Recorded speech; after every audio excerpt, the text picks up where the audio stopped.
Hello, everybody. Listening to the Fairweather Podcast. Your boy 2K Suave. I'm here with my dog, Alex Rodriguez.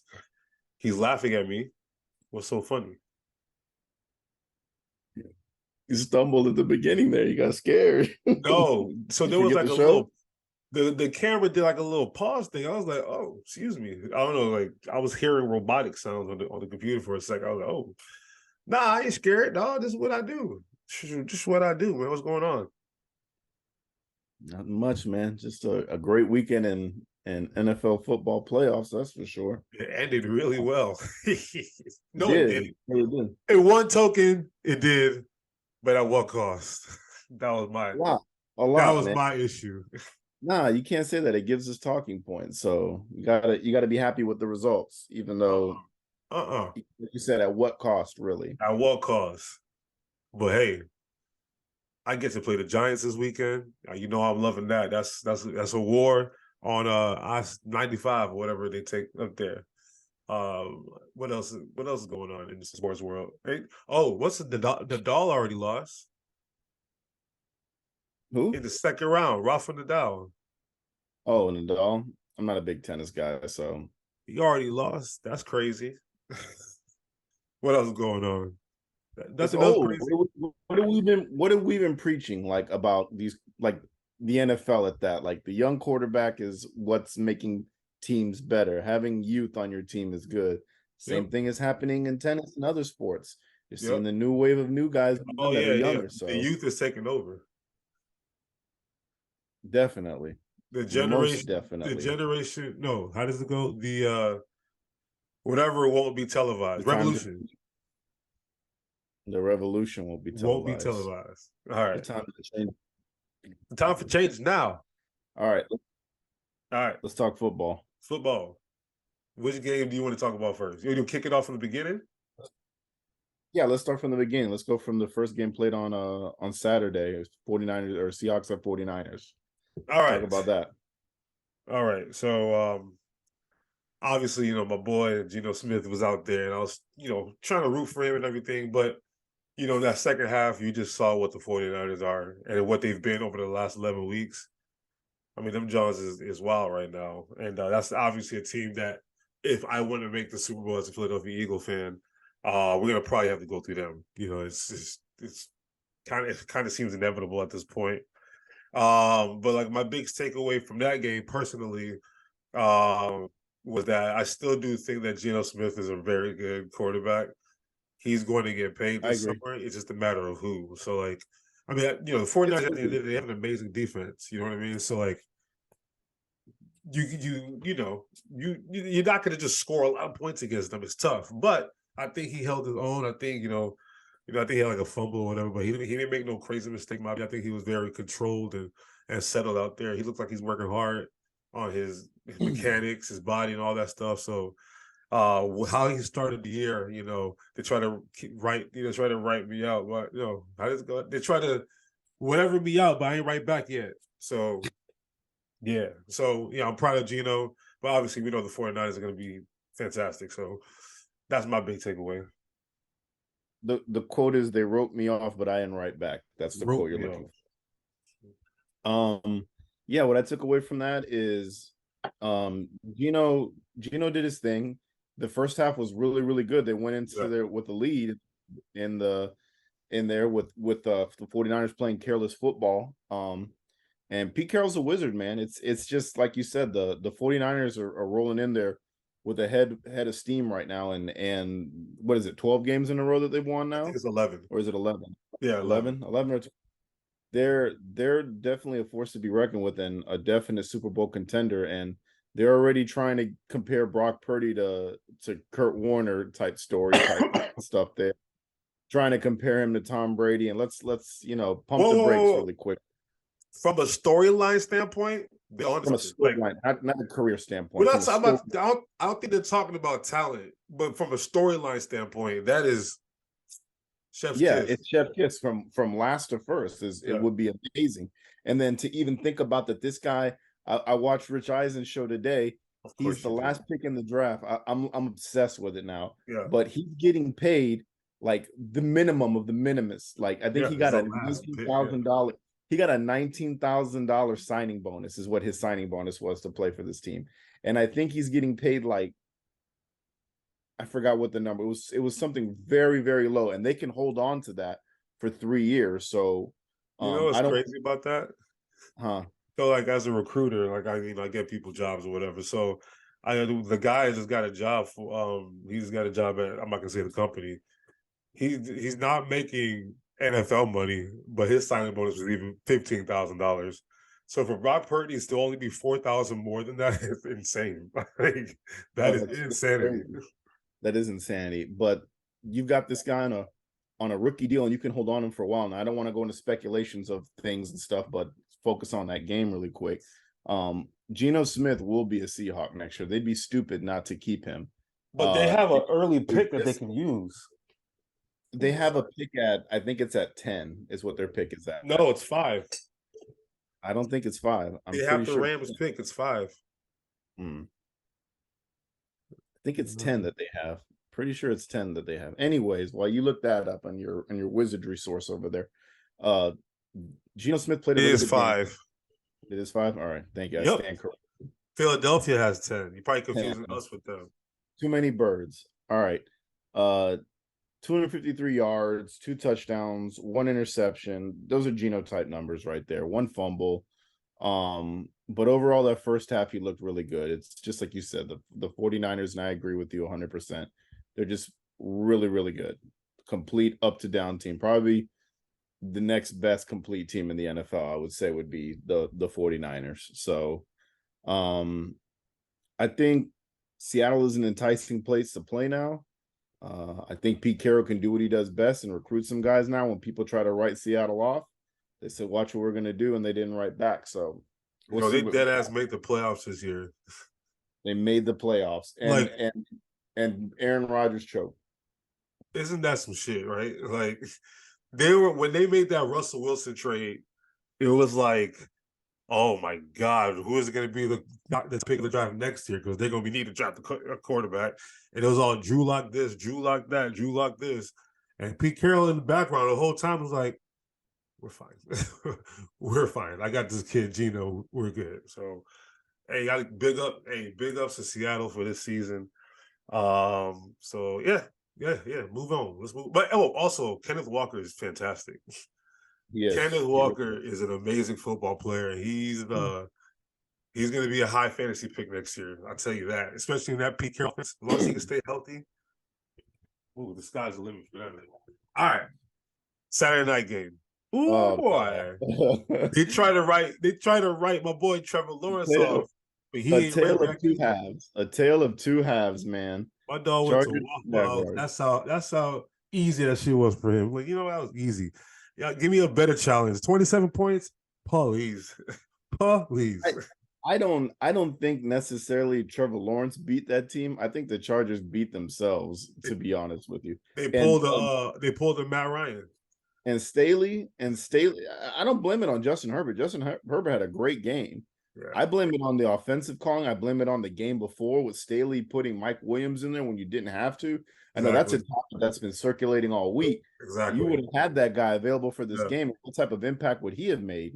And that's the problem with the Chargers. Like for the last how many years, we've always been like, when are the Chargers going to make that jump? It's never going to happen because they're not horribly ran, but they just do Charger things all the time.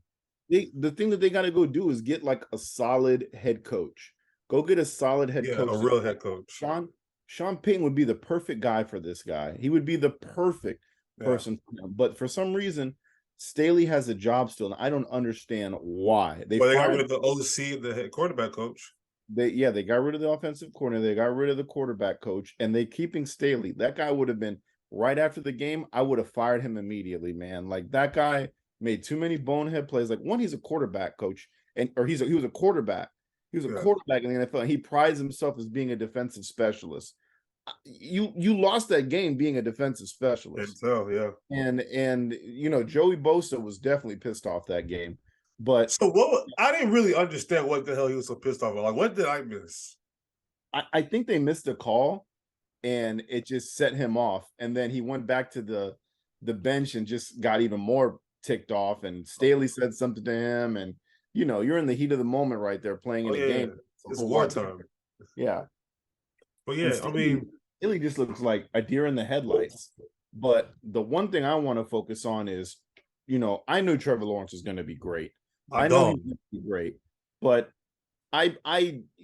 doing what he did in the second half, like the Chargers should have easily put numbers on the boards, and they didn't. So that was just, I don't know. I don't want to take anything away from him, because we made fun of the Christian Kirk thing all year.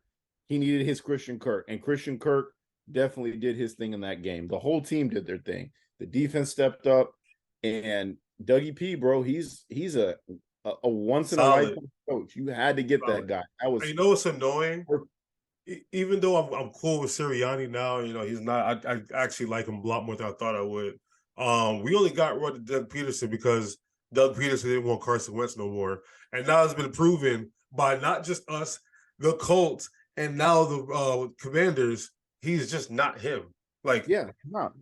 Taylor Heineke was playing just fine enough, and then they bring Carson Wentz to try to get him into the playoffs. I don't want to even talk about that. Like, I don't get what they do this to Heineke for. He wins you ball games and you don't play him. I don't understand that, but yeah, exactly. So Dougie P is a good coach, man. Like they call him the quarterback whisperer for a reason. I mean, he got Nick Foles and Carson Wentz looking good. So yeah, he's him. But tip of the hat to the Jaguars, 31-30, win it on a field goal. I mean, that's like storybook ending right there. And for a disastrous season the year before, you clean out the house, you bring in Dougie P, the quarterback whisperer, the all around fun guy, and you see you go and you have a great offseason. They get guys that we were questioning, but all those guys panned out. And then you had a great draft class. You get Etienne healthy. You get rid of James Robinson and Etienne's stock boosts. You get Jermichael Hasty. Everything looks good on paper, and it worked. It all worked. They were one of the hottest teams at the end of the season too, and they're still hot right now, man. To come in like that. Remember, they beat the Cowboys late in the season. They beat I'm trying to think. There's another good team, but they've been beating good teams as well. Now they just beat a playoff team, obviously. So, hey, you know me. I always support my former coaches. Andy Reid, I'm always going to support him. Dougie P, I'm always going to support him, man. If they want to make this run in the AFC, it's going to be Dougie P versus Andy Reid this weekend.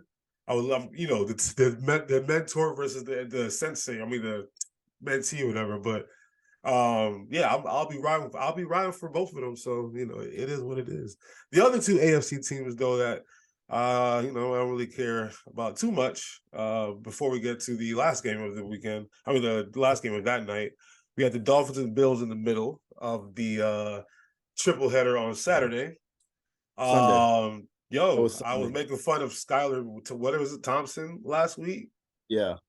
He didn't play that well. I mean, his numbers were terrible, but he didn't. He made it interesting. Yeah. The first half was definitely lackluster for sure. Yeah. It looked like it was going to be a slaughter. And I stepped away from the game for a while. I was like, I can't stand both teams. Yeah. Kevin Lohr, I love you, but like if I hear one more time, like if Tua was in this game, it would be different. Like, no, it wouldn't, bro. But I will agree with you. Apparently, Dolphins fans think I hate the Dolphins. Have I ever talked crazy about the Dolphins? No, I don't think I talk too crazy. I talk crazy about the Dolphins. Okay, also for whatever reason, people be in their feelings about because I like Brian Flores, but I love Brian Flores, man. That's not my fault, man. It is what it is. What I will give the Dolphins, this and what I was preaching about towards the Bills, like they don't scare me because, like what I said, if you apply pressure to Josh Allen, he will fold. He threw what, 2 or 3 picks in that game? What was it? I think it was 2.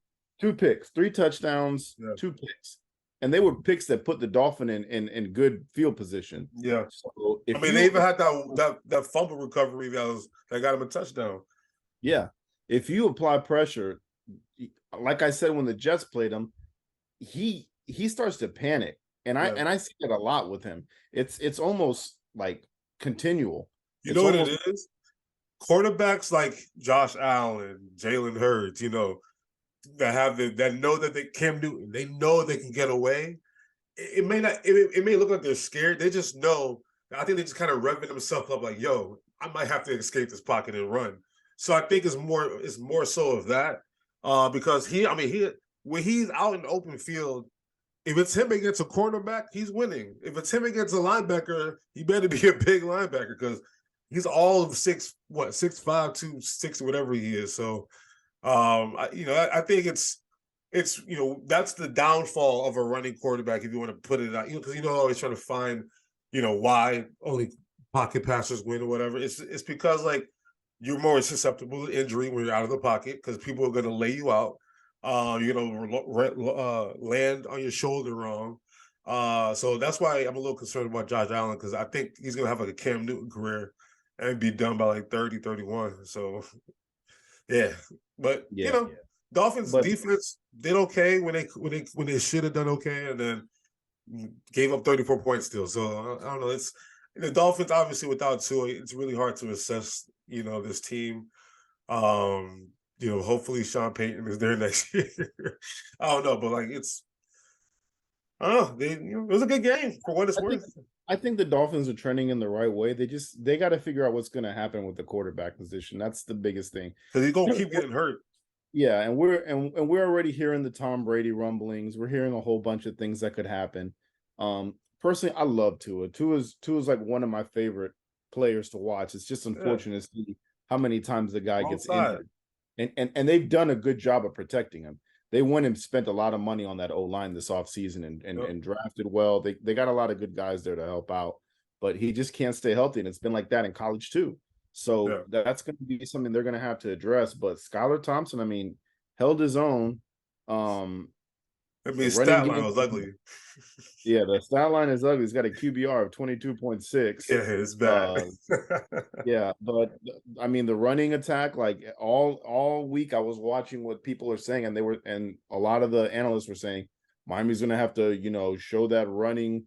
They're going to have to run the ball well against Buffalo. They did not run the ball well against Buffalo. But they quick pass well against Buffalo, which is essentially a run play now. Jalen Waddle, I mean, I was like shaking my head at him in the first half. He dropped some easy ones early. Mm-hmm. He dropped some easy ones, but he kind of came up big at the end for them. Yeah, second half he's a lot better. Yeah, I'm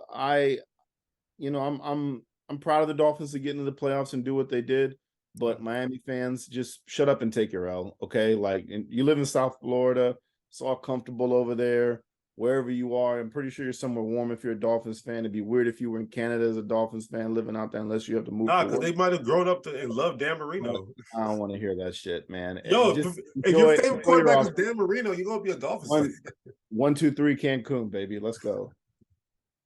I mean, Cancun is similar weather to Miami, so, they chilling. Buffalo got their work cut out for them for the next game that they have. I mean, everything was Joe Burrow, bro. Come on now. Who almost lost to the Ravens. Before we get to that game, we got the Giants and Vikings game. Giants and Vikings. I called it all week, all season. I said the Vikings are frauds. And I saw that game on the schedule. I'm like, oh, yeah, the Giants going to win that game. I'm on record. Y'all be calling me like I'm capping or something. I've been saying it. Oh, the Giants are definitely winning. I mean, I picked the Vikings, but it was fair. I heard a lot of analysts saying the same thing. There should be a game for the Giants to win. And if you told me Daniel Jones is going to play like that, I would call you. The Vikings have the 31st ranked pass defense. Daniel Jones played against one of the worst pass defense left in the playoffs. So, yes, Daniel Jones is going to look good sometimes. He was a first round pick. That was but Daniel Jones since then has been crap. And this season, this season, you got to give Dayball credit because he did it with Josh Allen. 100% of the credit. He did it with Josh Allen, and like he's a quarterback whisperer of his own kind. You know what I mean? Like he's got. Think about it. Both him and Josh Allen are running quarterbacks. Because what's his name? Daniel Jones had like 700 rushing yards this year. Like people don't talk about it enough because he's white, but he had like damn near 700 rushing yards. But Kirk Cousins didn't have a bad game either. You can't put blame on Kirk Cousins on this. Fourth and long, you throw a check down pass to end the game. That's the one play. That's the problem. It's always the one play with him. but it's still Always. that game was lost on coaching. Like it was bad coaching, and that defense is just abysmal. Man, It's we really so quick to blame coaches all the time. The players got to play. we are. The players got to play too. But Jalen Rager's ass. Jalen Rager's ass. You'll be the See? first. Exactly. Okay? He's dog shit. He But got that's to not catch. Kirk Cousins' He got fault. to catch these punts, and he's got to make the right decisions.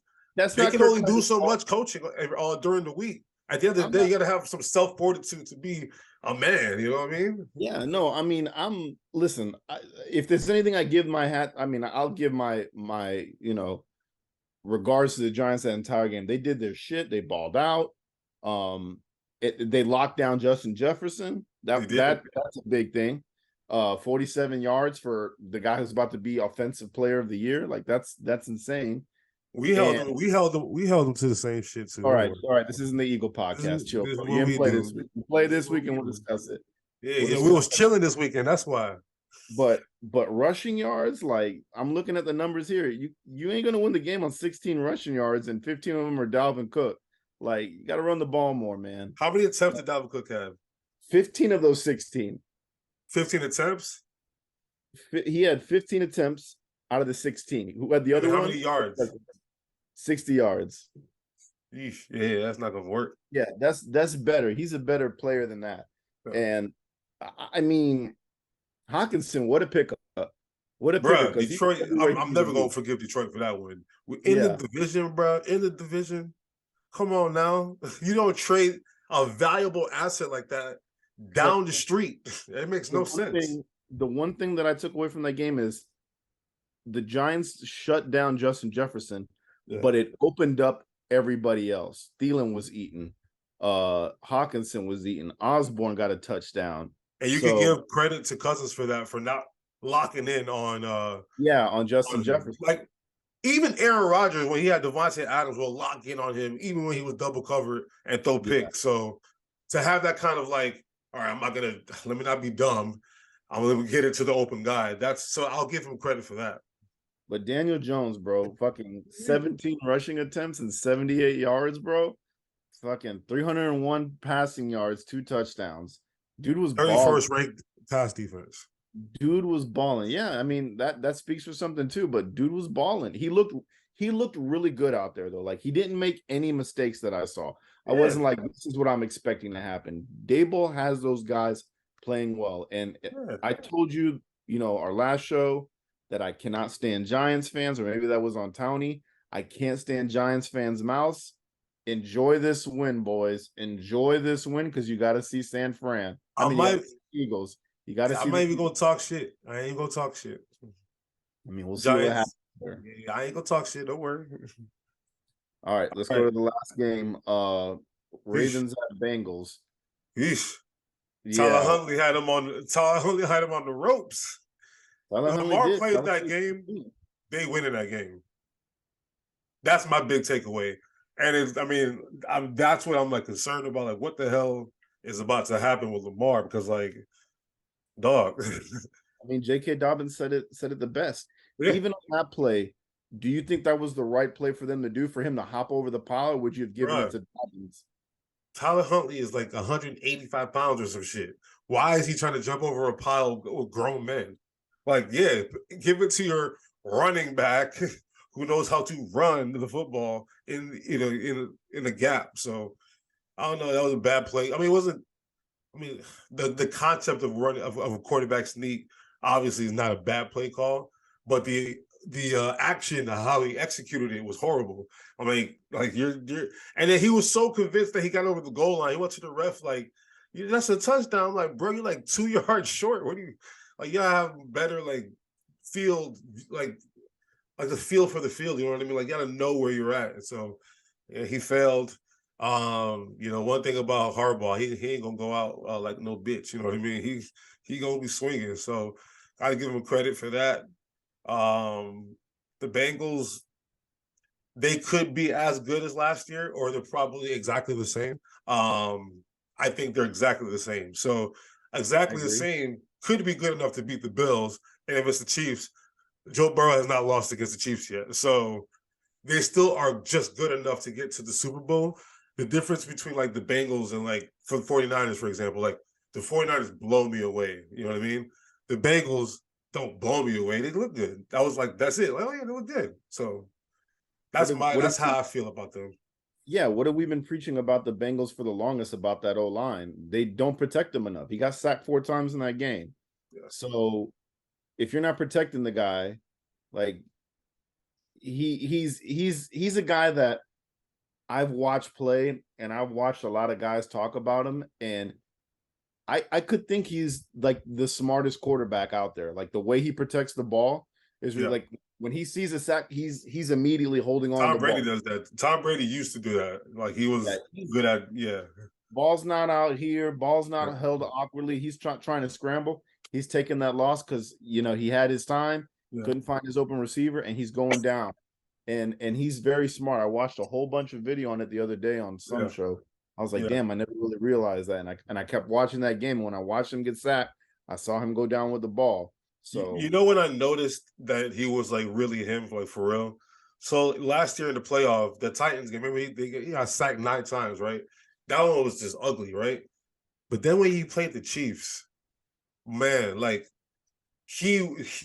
like he's going against the like the back-to-back AFC champions at their home field, right? And he looked so poised. Even though they went down early in the first half, like 21-3 or something like that, right? So even then, he just looked so poised, and then you could just see how he's like, pointing out blitzes and stuff like that. We're talking about fourth quarter when it's close, pointing out blitzes, and then he got out of the pocket twice for big first downs against Chris Jones. I think it was like Chris Jones both times. Like he just slipped out of him, but yeah, he got the legs to get. After that game, I was like, oh no, he's for real. Like he is him for real. Like that LSU shit, he had a amazing team around him. So like it was kind yeah, of unfair, but you don't really know how good he was. After I watched that Chiefs game, I'm like, oh no, he nice. he's The good. He's boy's really good. nice. And for the Ravens, I mean, it's crazy to think that, and it could be like a team policy or something, that not having Lamar on the sidelines. Like that's a weird thing about. I did not. I don't think that's a thing. Like, why wouldn't he be there? Maybe like he doesn't want to be. I don't know. I don't I know. can't It's a explain that. choppy thing. It's a choppy thing. Like I said, I've been listening to I listened to Rich Eisen today. I listened to a couple of people's takes on it. One of the things that they were saying is like Tyler Huntley is like a big fan of Lamar Jackson. Like he's modeled his Yeah, game that's after his them, boy. Yeah, really close. Like I even think when he's you like. I think Lamar is his mentor or something like that. yeah, like he's modeled his game after him. Yeah, And for your mentor not to be there at the game to help you out yeah. and whisper in your ear and try and correct you, and I feel like Harbaugh and Lamar have like a great relationship, but They everything do. that's happening with the contract is out of It's the GM, Harbaugh. bro. I mean, or the owners, it's Steve Bisciotti. It's Yeah, like at the end of the day, are you going to cut the check or not? Like yeah, I understand, Lamar's been injured the last couple of years, and what can you do? But I feel like if y'all would have paid him already, he would have been playing in that game. Like 100% would play through an injury, knowing that he has that security behind him. If he's tweeting out stuff like, I don't have no range in my knee, and I did it in my knee. I'm not going to go out there with no guaranteed contract past this. Like, how do I feel secure? I mean, I've gotten used to the playoffs 3 out of the 4 years. I won an MVP. I mean, unanimously. Like, I've proven that I'm a good quarterback. You see yeah, our team record when I'm playing and the team record when Huntley's playing. You see there's a big difference. Like, I think his win-loss record is like above like 600, like 650 or some shit like that. Like yeah, 30. and Yeah. it's not a slippery slope with me on the topic, but like looking at it from like Lamar's situation, Yeah. and like I understand it, but from a team's perspective, like not having that guy there, like if Tom Brady was hurt, he would be there for sure. Yeah. If Peyton Manning was hurt for sure, he would be there. Like that just sucks not to have that online, but you can't control that. We don't know the dialogue that's going on every day with that team, with the GM, with the agent. We don't know what's going on. We don't know what type of relationship, but like all things point to me telling me that he's going to be on the way out. That's what I'm getting that feeling right And there. that's what I don't want to see happen. I don't want to So see. I do. I want him to come in New York. I would love for that to happen.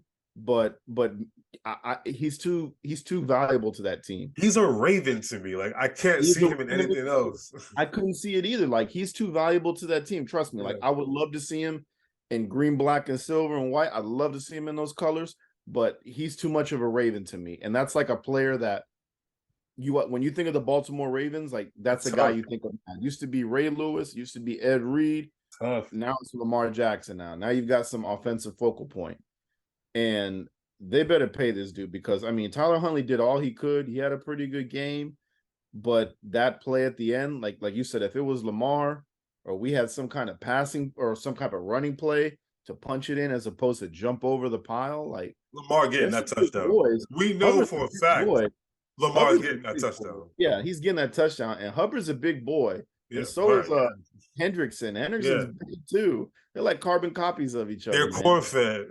Exactly, corn-fed, big old white boys, man, that punch it in, man. Corn-fed, big ass hands. Yeah, exactly. Fucking stocky. They look like a freaking like leather couch, basically with legs, man. Hey, they get it how you live out there. But shout out to the Ravens for trying to hold their own, man. I just hope they can, fix this Lamar situation. I think we all want him there. Me speaking as a Jets fan personally, I'd love to see him back there. I'm not a selfish person. Like our team has dug this hole. They better do the homework to get out of it. And if he's available, of course, make a run. But Ravens, you'd be stupid. I hope the Bucs don't get him. That would piss me. I was just playing. The Bucs fans. I'll actually be. If they get him, I'll actually enjoy it. I'll go to games. I'll actually be a season ticket holder if Lamar was a. I would too, but listen, man, I don't want to hear shit from Bucs fans for a while, man. Let them enjoy this. Yeah, but Tom Brady made him feel entitled because that's who Tom Brady is. Lamar Jackson doesn't bring entitlement. Now after this, when Brady thought he was going to retire the first time around, they were like, "Oh, we're going to get Aaron Rodgers. Oh, we're going to get Russell Wilson. Oh, we're going to get this." They can have Russ if they want him. Nobody wants to come play here. Yeah, you can have Russ if they want him. Tampa Bay, fire the cannons. Yo, dog. Never. I don't want to think about that. Real quick, Lamar Jackson has a 49-21 record. That's 700 winning percentage. He has a 700 winning percentage. 12,020 yards, 101 touchdowns, only 38 interceptions. 101 touchdowns. And MVP. And an MVP. Unanimously. Like, this dude is amazing. Too, right? Second year? Was it his second or third year? His second year. His first full year of starting. Yeah. Freaking amazing, man. It'd be stupid not to sign this guy. Yeah, it's get that man his money, bro. Please. And the last thing I'll say about Lamar, man, is like I've always looked for reasons to like not like him. Be like, oh, why? No, I shouldn't say it like that. That's not what I'm trying to say. I'm trying to like assess him more because like he's very awkward, but he's a great leader. Yeah, he doesn't do anything stupid. He's always training. Yeah.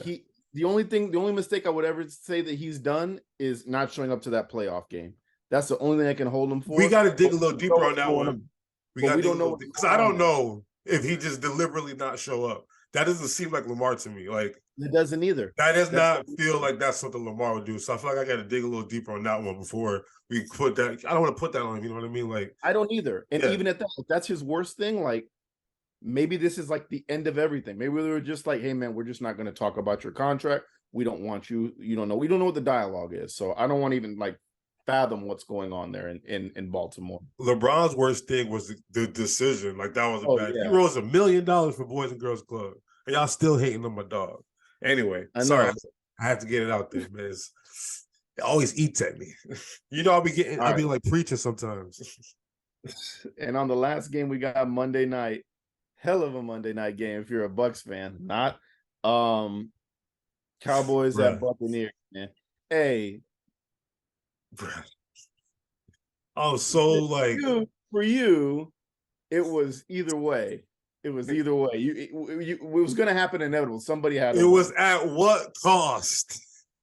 At what cost? Like I am so happy. Yeah, and look, this might be my last rant on the Bucs this year because I've been giving it to y'all all year on Twitter, on here. in your face anywhere. I've been giving this to y'all all year because y'all just pissed me off this year. Y'all just won't shut the hell up. This is gonna be my last one, all right? First of all, that Super Bowl y'all won was fluky anyway. Y'all the only team that was allowed to have fans in the stadium. And then like y'all won this, got all the fans at the stadium. Like, hello, like you went to Lambeau Field and there was only allowed like 2,000 people in that crowd. And that bigger in the most iconic football stadium in the world, y'all was allowed to do that. So y'all fluky anyway. Second year, y'all showed me who y'all were. Third year, y'all showed me who y'all were. A bunch of frauds, bringing in all these old ass receivers, thinking they're gonna help. And then you can start getting mad at Todd Bowles and Byron Leftwich when your offensive line sucks. All right, it's terrible. Yeah, one guy retire, one guy go to another team, one guy get hurt, the other guy get hurt, and the other guy playing through an injury. Like, so what do you expect a 45-year-old immobile? He was immobile when he was young. He's as more, yeah, if not more, immobile now. And you think he's just gonna the offensive coordinator supposed to fix them running the ball all the time because they haven't gotten any good runs this year because their offensive line is trash. Once again, I have to mention that. So instead, what they're doing was doing a lot of quick passes because at the end of the day, that's the only way you're going to be able to keep them honest because that's becomes your run play. And I think it was Peyton Manning or Eli that said it on the Manning cast last night. Like, yeah, that's their run play. That's why they run that play. But you Twitter coaches think that y'all know what the fuck y'all talking about. Y'all couldn't run the ball, but y'all get mad when they run the ball. Y'all make zero sense. So, and then Tom Brady's going through a divorce all year. You think his head is in the right space going through the divorce? Are you kidding me? And then Chris Godwin's coming off an ACL surgery. Mike Evans drops a big ball every week. Julio Jones was supposed to be a savior. He played 4 games this year. Gronk did not walk back through that door. I mean, shit, what did you expect to happen? Like, y'all expected way too much. And because of that, y'all want to start blaming Todd Bowles, Byron Leftwich, instead of just realizing the facts that I just gave you. Because Bruce Arians cannot have fixed that shit show that was going on down there. So I'm going to leave it at that. Although I hate the Cowboys more than anything in this world, the Bucs fans, y'all have almost reached that place over the last 2-3 years. So I can't wait for Tom Brady to be off his team so I can just go back and being the casual Bucs fan that I used to be. So like, oh, it's a good story. I hope they do well. That with y'all fans, y'all was a lot more humble. This New England shit that you're brought down here and all these people moving here from all over the place and Tampa does not look the same no more. I want y'all to just go back to the cave that you came from and let the real Bucs fans come out and poke their chests. Yeah, exactly. That's all I gotta say. Real Bucs fans I can deal with them, but this notion that you've had Tom Brady for 3 years, like it's been his entire career, like I don't want to hear that shit. And everything you said is true. Like you want to crucify offensive coordinator. What's his name? Byron Leftwich. You want to crucify this guy when your entire O-line is hurt. And how many Pro Bowlers did you have in that O-line last year? Like 2. One of them retired. The other one's gone. And the other one's hurt. The other one's gone. Yeah, like they're all. He can't fix that. You can only play with what you got. And Donovan Smith, he tore his shoulder some shit week 3, and then he ended up leading the league in holds, by a mile. They suck. They suck. Yeah, but even at that, you have Leonard Fournette, who's supposed to be playoff Lenny. What happened this summer? Yards. What happened this summer? Yards. With Leonard Fournette? Yeah. They dicked around with the contract. No. What happened to him when he came back to camp? He was overweight, wasn't he? He came back 30 pounds overweight. Do you think that's somebody who's serious about playing football right now? When you show up as a running back 30 pounds overweight, you think Tom Brady ever shows up back to training camp overweight? No, yeah, Tom Brady showed back a Soho white woman this year. Hey man, shit's tough out there, bro. Listen, we've been preaching this from the beginning of the season. I've been on top of this shit. It did not smell right in Tampa Bay. When Bruce Arians stepped down, that's when my fucking antennas went up. I was like, if he's not coming back as a head coach, that's what I'm saying. he almost got to the promised land. I'll Like, reshare the tweet that I tweeted. I yeah, said I said it back in like August. I'm like, yo, Bruce Arians left this team. He knows something that we don't, and he just said, "Here you go, Todd. Y'all, you deal with this." Because I still be seeing Bruce Arians on the field. I still be seeing yeah, him hugging up on players. So he's obviously in yeah, the building. He's probably yeah. running practice too. But hey, Oh, blame Todd absolutely. Bowles. Exactly. That's what I hate, man. Like fire Todd Bowles, fire fucking Leftwich. Gronk didn't return. I saw something there too. You know, what's the kid that just retired that was the center for the team? Like he Ali retired like Marpet. under 30. Ali I can't think of Marpet. his name. Marpet. Ali Marpet, yeah. Like he probably didn't think Tom Brady was gonna come back. And he's not the kind of guy probably to be like, oh, I'm gonna unretire now. Like, Tom kind of fucked this up for the team in the beginning. And Well, the then, problem is Tom didn't really want to retire. Tom yeah, was trying to get out of Tampa. That letter that he wrote was a goodbye to Tampa, not a goodbye to the NFL. That's why the yeah, Patriots were not in that goodbye. So, yeah. the media going to spin it how they want to spin it. Tom was just trying to get his ass to Miami. And him and Shite was supposed to be a package deal. I mean, the Miami Dolphins have lost a first-round pick in this draft because that shit is real. That's why they're guilty of tampering and all this bullshit. They've been doing it since New England. This shit was in the works the whole time. Tom Crybaby couldn't get to the Dolphins, so okay, I'll come to play for the Bucs. So he wasn't Tom Brady this year. He was Thomas. Like this was Yeah. like, oh, it's Thomas. Like, he's just trying to collect a check. Like I didn't see that Tom Brady until like the last couple weeks of the season, and still he looks so stoic. It's just Yeah. sad, bro. Like just And you still didn't address the secondary. It still sucks. So it's like, what do and we do? again, how You praise the guy, you praise your GM, but I don't hear no one saying fire him.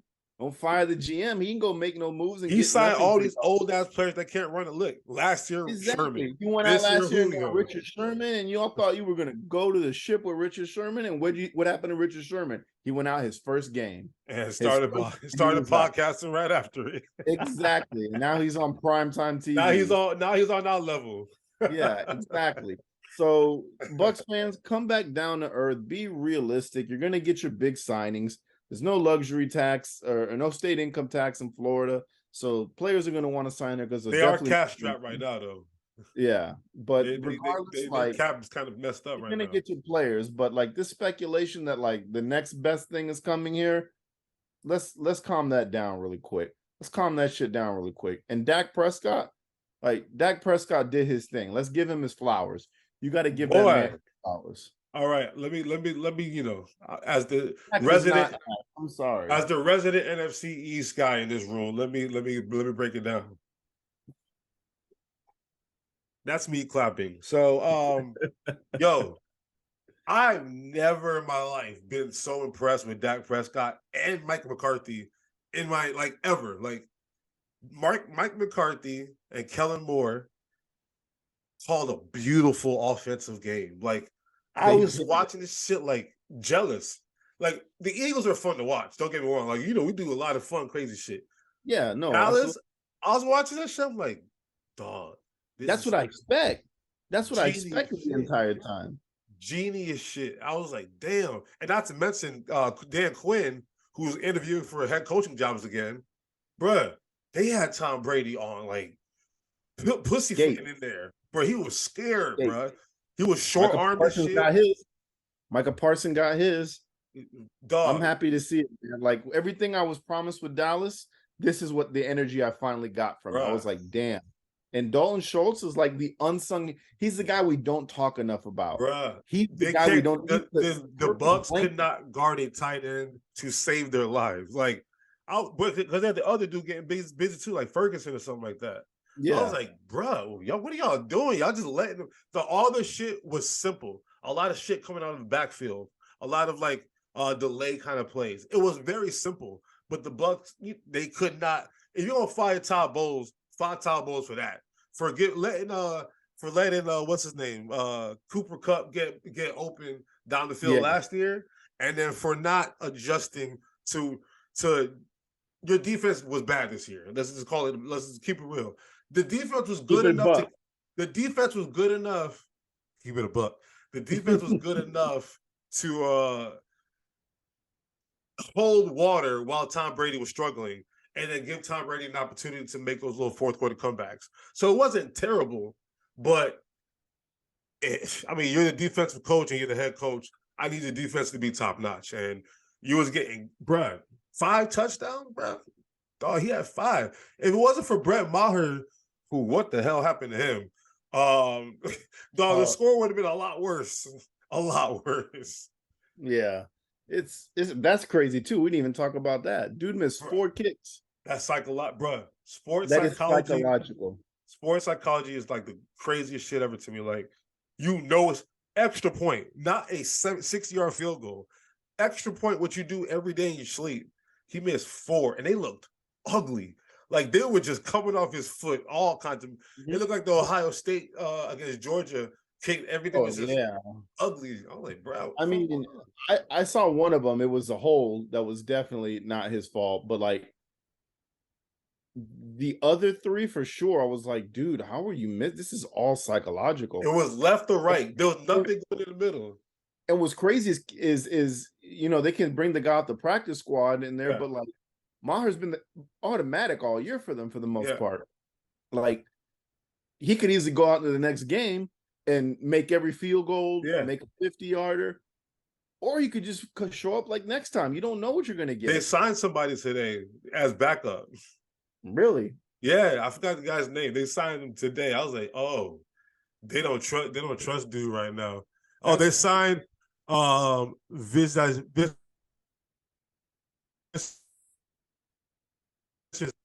So they signed him, and they didn't cut Brett Maher. He's just there, kind of just looking over his shoulder, like, don't fuck up these kicks now. Don't fuck up these kicks. Yeah. You don't think he's gonna have more pressure with that next week? Like, damn. Oh, he's gonna have more pressure for sure. But I don't know what it is in Tampa Bay that you were. Maybe it's you're knocking Tom Brady out, and he's been undefeated against the boys. Now he's lost his first game against the boys. Maybe those are the jitters he had. I don't know, but like, dude, that's something. They play in a dome, and he was outside. Maybe I don't know. Maybe it was just too cold. Maybe it was that. Maybe he's looking at the pirate ship. Maybe there's a pirate in the stands looking at him. Maybe there was how these temp. Never mind. You don't know, man. But he's got to fix that shit. I mean, they beat the Bucs bad. They spanked. Oh no, bro. They spanked them, bro. They fucked the shit out the Bucs, man. And and for you to fuck the shit out the Bucs and still have a commanding lead and your kicks don't go through except one, and they thinking about cutting you, that shows how serious the Cowboys are about these playoffs. Here's the difference. The Rams won the Super Bowl last year, by the way. But the Rams was beating the shit out of the Bucs last year too, right? Remember? But the Bucs came back. The Cowboys did not allow no feeling of hope for them. No feeling of any kind of hope whatsoever. Yeah, they put the foot on the neck, bro. They said that's enough. Hey, that was the first time I was like, in a long time watching the Cowboys. Like, I don't know, like, how often do you watch like the Bills, the Dolphins, and the Patriots? I watch them pretty frequently. They're pretty frequently, right? Yeah. So if I'm not watching the Eagles game, I always catch myself watching a Giant, Command, Washington, or Dallas game. I watch so many Dallas. It's always on TV. I watch a lot of Dallas games too. So I watch a lot. I've been watching a lot of Dallas games forever, right? This was the best I've ever seen them personally play. Like when I was watching, like Tony Romo and Terrell Owens, one of my favorite receivers. It looked good back then too. Des Bryant, it looked fantastic. This Monday Night Football game, that was a masterclass. Masterclass. Yeah, it was definitely an enjoyable game because now Bucs fans can crawl back under the rock and shut the fuck up for a while. So been wanting to say that for a long time. We said that last year, and Tom Brady came back. So yeah, it was a panic move on his move. He couldn't get what he wanted, and then in regards hurt an NFL team that he didn't go to. So right, what a dick, man. Shit, right? What a dick. Some dick he chilling. He's chilling, and they lose a draft pick, and the president can't even be on the sideline. Oh well, man. Fuck that guy. Damn, am I boring you? No, you're not boring, man. It's a huge yawn there. Wow, you changed, bro. I know. All right, so let's recap. Let's talk about Tom and all these Yeah. old So quarterbacks yeah, and obviously Lamar. there's a few players that like obviously this weekend has affected. Mhm. So there's definitely, I don't know how many we're gonna get to for the sake of time, but obviously let's start with Tom Brady. Um He's done. He's done with the so Bucs. remember last year at Gasparilla, I announced to the world, I said Tom Brady retired, and I was so sure, right? And then he came back in March. Now he doesn't have a Giselle holding him back no more. Giselle was what was holding him back in the first place. Now he a free man. I got some dirt on Tom too, because I know some of his little thing. I met one of them little things saying, you know what I'm saying, ever since he's been single. So yeah, he coming back, bro. I don't You think know where he's coming back? to. He ain't coming Oh, back I to the mean, Bucs. no, he's not coming back to the He ain't Bucs. I coming don't back to think that. the That Bucs. shit has sailed. At the end of that press conference, he started to choke up a little bit. His mom and dad were on the field, like they never on the field. His mom and dad were on the field like they just won the Super Bowl. He hugged and kissed him. He did like a little wave, like that dude is out of Tampa. Now, football, he can't go out like this. Like that's what they said last year. He can't go out like that. He almost came back and won last year. This time, he got fucked up. You know what I mean? So he can't go out like this is Tom. You don't want to see Tom go like Kobe in his last game dropped 60. Bro. He dropped 60. That's how you go out. Ray Lewis in his last game won a Super Bowl. Peyton Manning in his last game won a Super Bowl. Tom Brady, Tom Brady threw 66 passes and only scored 14 points. Tom Brady threw 66 passes and only scored 14 points. He can't go out like this, bro. Like I just, and as much as I want him to just go be with his family, if they still love him, just chill. Like he had a job lined up for him to be like Still the lined number up one announcer on on Fox. Fox. Yeah. 300, it's like 30 million a year, 35 million a year. Like, come on, man. Like, I don't know how much more headaches and concussions and but you got sacked. You was getting even when you weren't getting sacked this year, you got hit a lot. Like the pressure was getting to you. You got hit. And you're turning 46 next year. 45 is one thing. 46, man, like come on. So I don't know, man. I think he might. I think he might want to give it one more go, maybe with Las Vegas and reunite with his boy and Devontae Adams. You know, maybe it's. I can't think of any. I think he should retire, but I wouldn't. I I would got not quick, put it past him. I got 4 quick scenarios for you. One, Las Vegas reunites with Of Shanahan. course, Okay. not Take it slow. Shanahan. McDaniels. McDaniel's. Yeah, Yeah. Two, Miami. We don't know what's going on with Tua. they said they want him to be the starting quarterback this year. They said he is the guy. So Anything can change, bro. I don't believe what anybody tells me oh anymore. yeah. They got to make it seem good because They you know the said NFL that, has but bad players. if the juice is worth the squeeze and they'll lose another draft pick, maybe they'll do it again. You never know. There's an idiot born every day. Huh? Miami's my second. Third, hear me out on this. Don't say New England. Third, hear me out on this. San Francisco. Everyone that was the original thing, but you gonna tell Brock Purdy you can't play here no more? You were paying Brock Purdy pennies. Exactly. And you sit him down behind Brady to learn a little bit more. Just listen to me. Just listen to me. You move on from the Trey Lance experiment because it ain't working. And Brock Purdy looks good. If he takes him to the Super Bowl, then you don't even need to think about Tom. That's Kurt Warner. Super Bowl, you don't need to think about it. But if he gets bounced the next round, maybe you think about this because you're paying Birdie nothing pretty much, and you bring in Tom for one more run at it, and then after that, it's Purdy's team. And then you don't do that. That's horrible for a quarterback. It's horrible, but bruh, the fact that you're paying him pennies means you can get more valuable assets that can actually still play. At this juncture right now, I'm taking the more athletic and youthful Brock Purdy than a 46-year-old man. Me too. So I'm not wasting $25-30 million on him. I wouldn't either. I could use that money elsewhere. So no. scratch that. Brock I would Purdy is too. fat I fine. would too, bro. Trust me, I would too. I'm not saying this is just what I'm thinking in my mind. I'm carving up because Jets fans are saying we should make a run at it, and I'm saying don't do it. Don't call that man. Y'all getting Don't Aaron bring him in. Rodgers. Huh? Y'all getting I Aaron don't want to. Rodgers. I don't want to even That's talk that about Brett Favre shit. That same career. it. Best we can do. Best we can do. Derek Carr. Anyways, my last scenario, which you said don't say, goes back to New England. Bro, no. Bro, Mac Not Jones happening. doesn't like he want to be there He's anymore. gonna go have Matt Patricia be his offensive coordinator.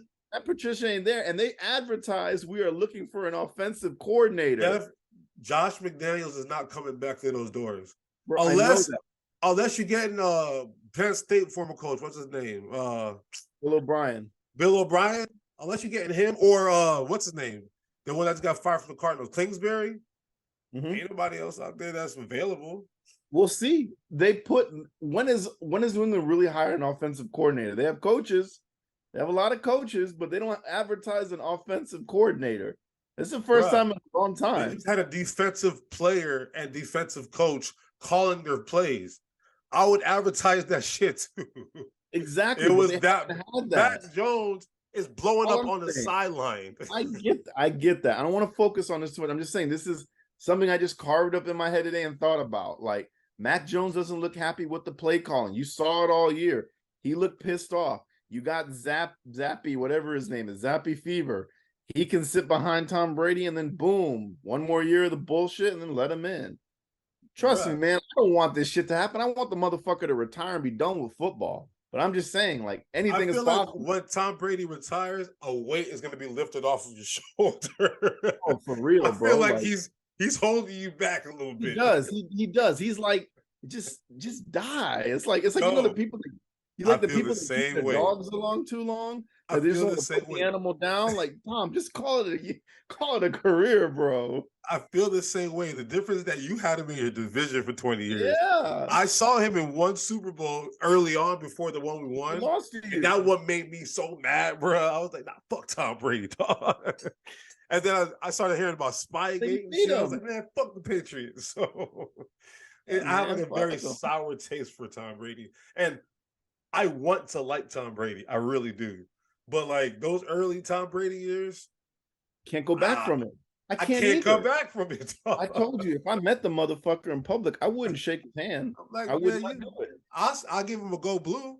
Hey, go blue. Keep it moving. I wouldn't say a damn thing to him. Hi, I'm Tom. Okay. Okay, who? Who are you? Yo, you disrespectful ass. That is the GOAT right there. All right, let's go to another player. Let's go to Aaron Rodgers. What's next? Hey, Aaron. That man is so dramatic, bro. I know, bro. The Packers have $59 million on his head next year if he plays. For 59 million reasons, Aaron Rodgers will be there during training camp. He'll come up with some shirt like John Wick or some shit, he do some crazy shit. I never thought he's the most dramatic or like the most prima donna, diva-ass quarterback that I unexpectedly ever seen in my entire life. Like, I thought he was cool as shit, you know what I'm saying, early on, whatever. And then, I don't know, man, he started talking. And when he started opening up his mouth, I'm like, bro, you shut up, dog. Just stop talking. And then now he goes through like breakups and divorces. His family don't want to hang out with him no more, bro. If your family ain't trying to hang out with you no more, something is off with you, all right? And I've been blinded by the fact that he's a good quarterback, regular season quarterback, because every year since that Super Bowl, something. It's like he had a chance to make the playoffs this year and couldn't beat the Detroit Lions at home. I don't care how much better they are. You are Aaron freaking Rodgers. You don't lose to the Detroit Lions to get into the playoffs. You don't lose to the Chicago Bears. Minnesota, I would understand. I would understand Minnesota. But you own Chicago and you own Detroit. And you are at home at Lambeau, and they leave the field. Oh, I got to hold on to this one. Like, we all know you're coming back. $59 million?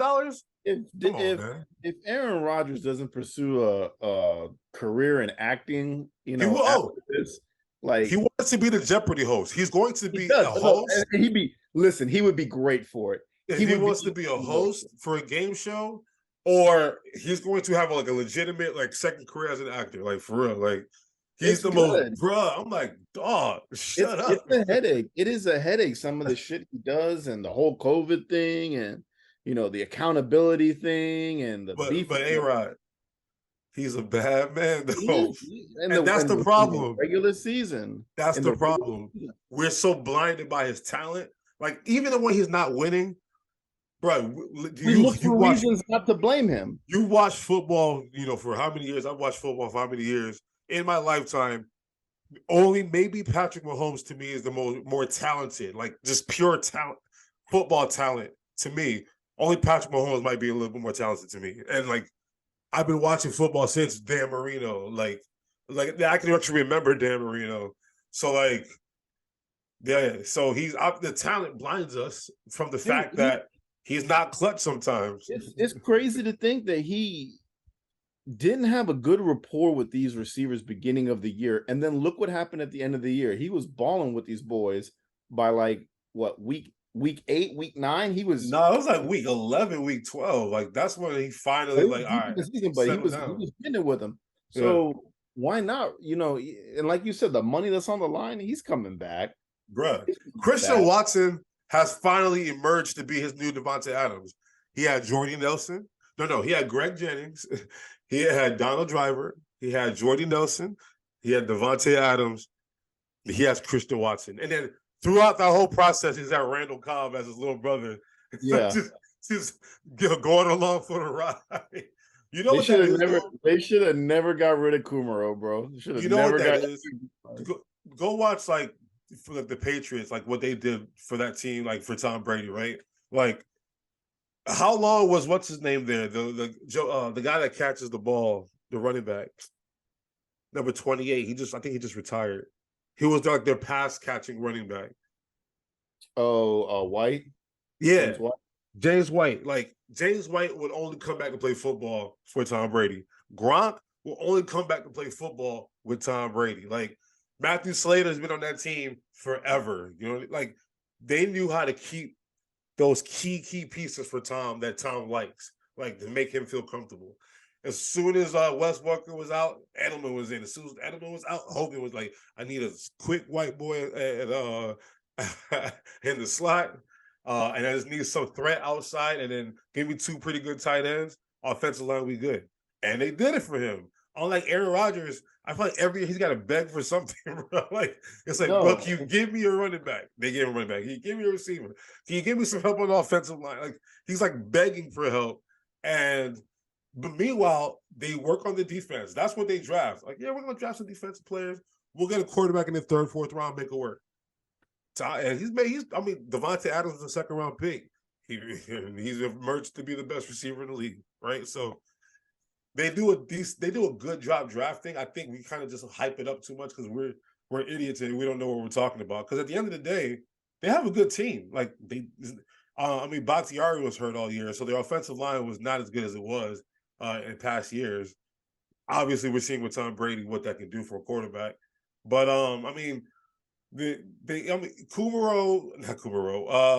Alan Lazard is not a bad receiver. He's not a number one. He's like an okay number two. Christian Watson is young still, but he's shown a lot of promise over the last half of the season. Randall Cobb is reliable. What's your favorite tight end's name? Tunyon. I mean, yeah, He's not bad. He's pretty good. not But bad. they could use another like a legit like he looks down the hall. One team he looks at Minnesota. They got Justin Jefferson. Detroit. They got Amaro St. Brown. And then he go look at Chicago. And they got Justin Fields. But now they got Chase Claypool and the number one pick. So it's like, damn, can I get some help? Just Claypool trash.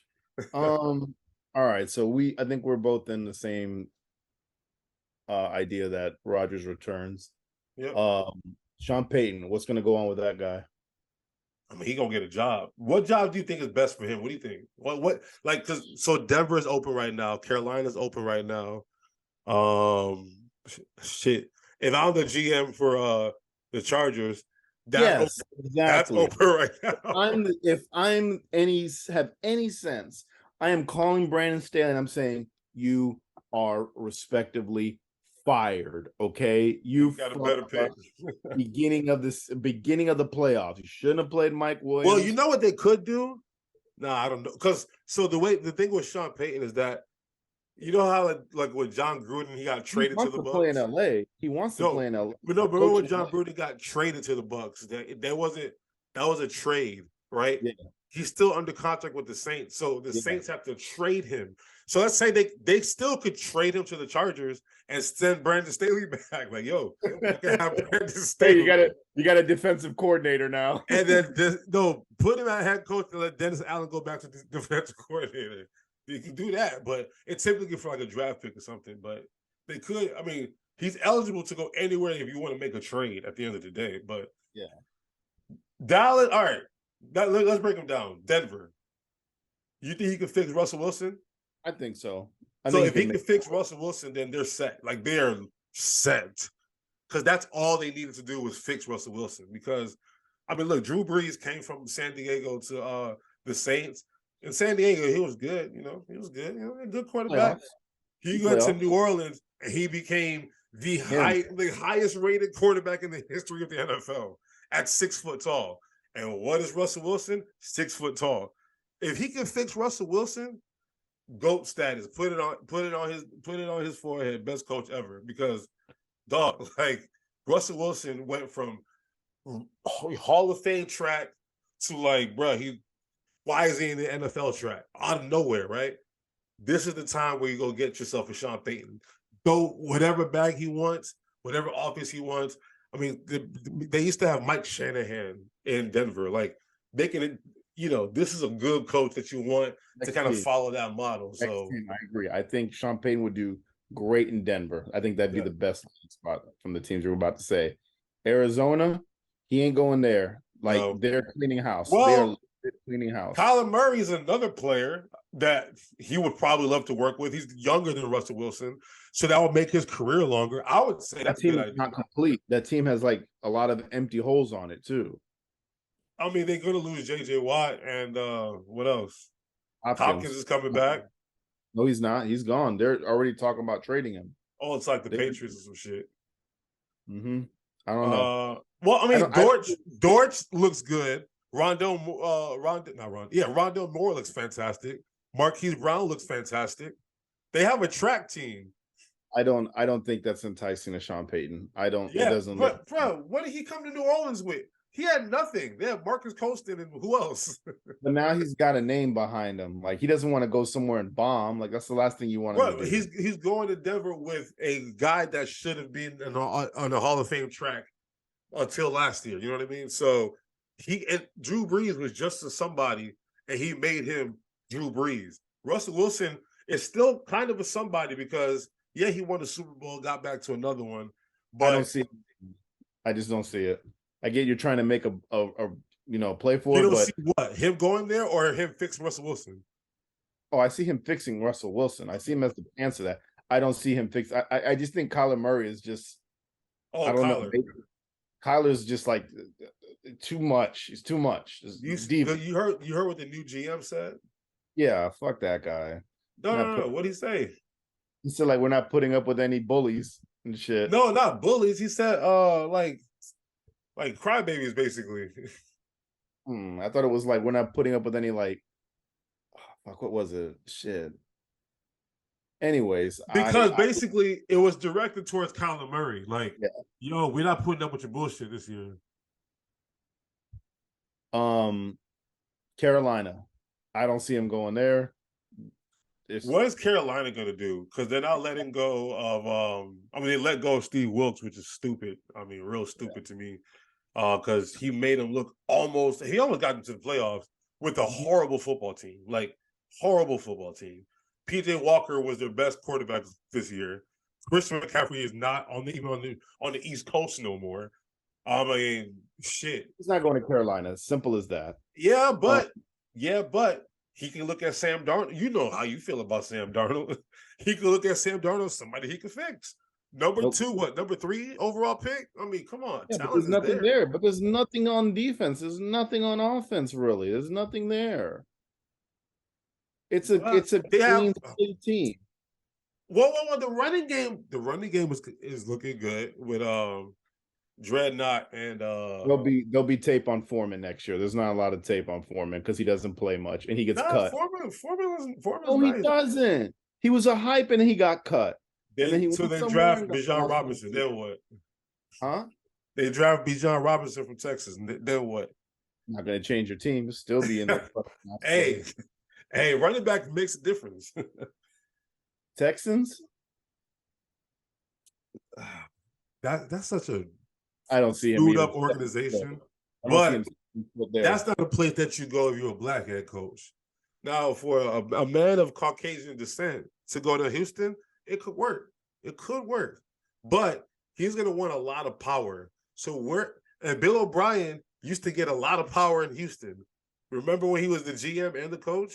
That's what Sean Payton wants to be. And they just hired a new GM from the Patriots. So I don't know. You're going to tell the new dude, no, you can't be the GM no more? I don't think Sean Payton wants that. I think Sean Payton wants a situation where he runs the show, right? So, like, what gives me, like, I look at Arizona again, like, he could run the show over there. Like, I don't know. Like, They just hired a GM though. They did. Yeah, they did. The only two places. He said ego will not be tolerated. That's what he said. Ego. Which is Kyler Murray in a nutshell. Yeah. He be acting like he's done some shit. He has not done shit. But I felt like Cliff Kingsbury did a little bit of ego tripping too. Just he a was little trash. That was just garbage. I personally watched that whole Hard Knocks thing with him, and I couldn't watch it. I have respect for him the way he carried himself, having to deal with a lot of shit, and you could tell like he wanted to explode a lot. I mean, no, I don't hate him. I'm the guy. I think he seems like a good, solid dude to me. He had his old quarterback tell him to shut the fuck up. Like, come on, man. Like, in his face, and he just took it, right. So I see Eric Spoelstra get told that, and he was ready to fight Udonis Haslam. No, Jimmy Butler on the court. So, but no, I just think, I don't know, man. That whole situation over there is just. I think Kyler Murray really fucked him up. That's why he got that one. Bro, the thing with Kingsbury is that he's not a good coach. He's not been a winning coach. I think you know how like someone's a coordinator, like that's all they're ever going to be. Won 13 games last year. Doubt, bro. I mean, and when it counted the most, remember that Rams playoff game? Yeah, remember that Rams playoff game. But call it what you want, but he won 13 games, bro. He did win 13 games for them. So it wasn't 13. They won like 13. It was 13. like 11. Whatever it is, he won double-digit games and got into the playoffs. They started off like 8-0. And for the while, we had him ranked at the top of our list on the year. Yeah, so that was a mistake because they were 8-0. Listen, man, all I'm saying is the guy had him in a winning record last year, and of course it was bad. 3-6. I get it. I'm telling you, understand it. All right, bro. I get it. You're fighting with me. I'm agreeing with you. I'm just saying he had a winning record. Which means he's not a good coach. And the next year it sucked. But if you watch that Hard Knocks and everything that we've been ingesting watching it, because I told you, just like you said, Tampa Bay, I said it does not smell right in Arizona. Dude, Kyler Murray is like the beginning of the year. They fucking gave him homework and all this shit. We're focusing on the wrong thing anyways. Like, I don't see this is a good conversation because, like, for real, that team like Phoenix Suns and the Arizona Cardinals. He's also young. He's super young. But no, Joe Burrow is not young. Joe Burrow is 35 years old to me. Different. Joe Burrow is young. Jalen Hurts is a leader. Justin Herbert is young. Justin Herbert is a leader. But Kyler Murray is not. Kyler Murray's a little fucking crybaby. Dude, he is. And like for him to listen to Cliff Kingsbury, who was a pretty solid, college coach. Solid, no, decent. Average. Solid, decent. Average. High power offense. And like for him to come in there and not want to listen, like, dude, like you can even see, like they barely showed Kyler Murray on that shit. They barely showed him on. It was mostly J.J. Watt and Andrew Hopkins. So the problem that I see with like superstar players, when they kind of have that superstar mentality, they'll look at the person that's telling them what to do and ask them like, "What have you done?" Right? What is your resume? So like, to me, Kyler Murray is a Heisman winning quarterback, first overall pick.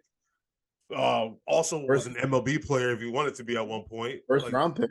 first round pick. I think it was eighth overall in the MLB, right? Something. Eight Yeah, or something. nine, something like that. So like in his head, it's like, bro, I've clearly proven that I am him. What have you done? And you go look at Kingsbury's record and his track record. He has not done shit. So the kind of person that will get him to like focus, Sean Payton. Like Sean Payton will look at him like, boy, don't you bring that shit around me. Because that's Sean Payton demands that kind of respect. Because Sean Payton can tell you what he's done. He can tell you what he did for the city of New Orleans. Like him and Drew Brees put that city on their back and brought it back to life to the New Orleans that we love to go to today. So I'm not a fan. I don't see him going to Arizona. I'm not a plus fan. he likes to be in that warm weather. He wants to He's be in made LA. this. He has mentioned this before. He likes that. He met his girl. I think his girlfriend lives in L.A. or something like that. He has a house in L.A. as well, but he has a house in Dallas too. So they thought Mike McCarthy was going to suck this year. Yeah, They if Mike can't fire McCarthy him sucks, now. yeah, but it's got to be Los Angeles. That's the only place, or But Denver. they're not going to get rid of Staley. We'll find out. We don't know. So they won't. They won't. If they're already fired, they said that it was business as usual when he was back in the office. BAU. Meanwhile, they got rid of homeboy and homeboy. So I think that's done. So to me, it's either Russell Wilson or Kyler Murray. Those are your two options right there to me. Figure it out. That's your two best options. Who do you want to rock with? I would say the same thing, but if somehow the Chargers decide fuck Staley, we're done with this, and they do they really like him. I know they won't. They do like him. I don't get it, but they're dumb to not do this. This is the kind of situation that would make. He's got naked pictures of the GM. Probably so. All right, what about Lamar? What do you think is going to happen to Lamar? Man, this one's tough for me. Man. This one is very tough. My heart. So, all right, let's kind of just give the breakdown real quick. So, Lamar Jackson's on a contract year, and typically for the quarterback, you kind of want to handle that before the season's over, so you don't have to deal with it after the season. We see it sometimes work. We see it sometimes it doesn't work.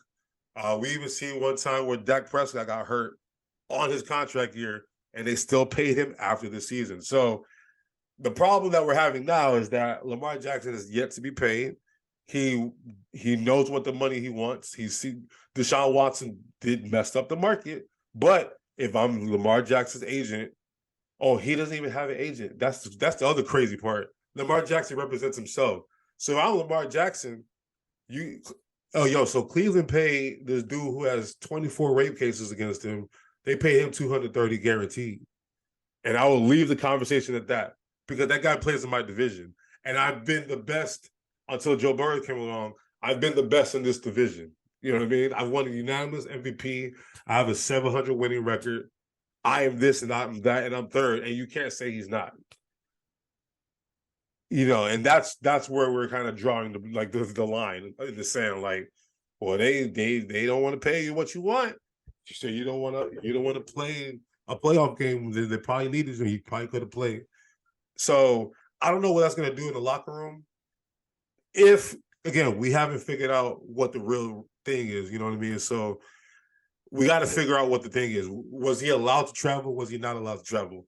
If he was allowed to travel, that's going to fracture the locker room. But I think he wasn't allowed to travel because J.K. Dobbins would not have said what he said if that was on Lamar Jackson. I think he said that because he's mad at the head coach or the GM or whoever made that call that Lamar couldn't fly with them. Because then you remember the next day Lamar tweeted out like this, I think he reshared like a very inspirational quote, like, we have something precious, you don't let them go, I'll go do for you what you go do for me kind of thing. So like, I think that was an order by the team. I don't think Lamar Jackson just purposely not show up for the Baltimore game because that's not his character. So if that's what's happening, it's going to come down to, can Lamar Jackson forgive them for how they handled this process? And the thing that sucks is that he doesn't have an agent. Like, a player is not supposed to be dealing with all the back and forth. He should have somebody who's in that room representing him. But he didn't want to pay that 3 or 4%. So he's like, nah, bro, I'm gonna do it myself. And hey, to each his own. Like for me, for peace of mind, 3 to 4% is chicken James. Please take my money. But I'm not an NFL superstar, so I can't speak for anybody. But I don't know. It's like, can he forgive Baltimore? And if he can't, are they just gonna franchise him? Like they have that power to just franchise him. Kirk Cousins did not want to be in Washington. Franchise him, then let him go. So they could just franchise him, which sounds like some kind of slavery thing. But hey, I can't even like that. You can't go work there. Like it's like a non-disclosure. All right, I'll put it like that. Or yeah, like a non-compete. That's what it is. It's like a non-compete. So I'll that makes sense to me if you want to put it that way. But I don't know. I think they have to franchise him if he won't sign. So then what? I mean, didn't Dak play on a franchise 1 year? I'm not sure. I know. I think he played on 1 year on a franchise, and I then think. he signed his contract after. Yeah. So, hey, franchise gets you, I think, like the third highest salary or something like that. Mm-hmm. So his what's up? 1 year, yeah. His year. I'm gonna see what the 2023. I think it's the top three that are paid, the highest paid. It's like the average of that. I think Yeah, that's I want to see. I want to see what it's gonna look like. Oh, so next year it's gonna be $45 million. So you'll get a 1 year guaranteed deal, 45 mil, which is not bad money. while they work out a While long. they work out his real contract. Yo, and that's why that year that made a lot of like I think he made like 100+ million that year because he had the franchise tag and then he had the guaranteed on top of his new contract. And I don't know if people know that, but that guaranteed part of the contract, it's like a signing bonus. You get that shit up front. And then the rest of the contract gets paid to you like after per game or whatever. So he can make a lump sum of money, do the 45 million, sign another, and then figure it out during the season, sign a big contract, makes hella money, but If the it's a Ravens risk. It's a risk. if the Ravens are smart, they don't let this shit go on very long. They don't let this It's shit go gone the on whole very season. long. That's long. Mm-hmm. I know, but I'm saying like now, because now it's like when you procrastinate, and now the homework's due the next day. Well, the Yeah, that's homework's me. about to be due the next day. Exactly. Me too. You got to take care of this stuff. Like you really saw it in the playoffs. J.K. Dobbins said it best. If that was Lamar, we would have won this game. Yep. And I think everybody in America knew that night, like if Lamar was there, they're winning that game. It's a Right. different presence. It's a different animal. It's a different beast. But the Ravens really got to take care of this soon, and they got to think about what they're going to do.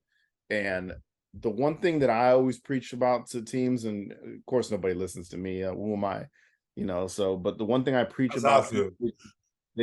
what they should do is never put a bad taste in your franchise. And when I don't mean like franchise tag, your franchise player.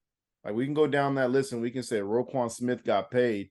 He may be the franchise on that defense, but when you go to a Ravens game, are you going to watch Roquan Smith or are you going to watch Lamar Jackson? There's a Lamar Jackson jersey on every kid in that jersey. If it's not a Ray Lewis or Ed Reed or Joe Flacco or something like that, it's definitely a Lamar Jackson jersey that they got on.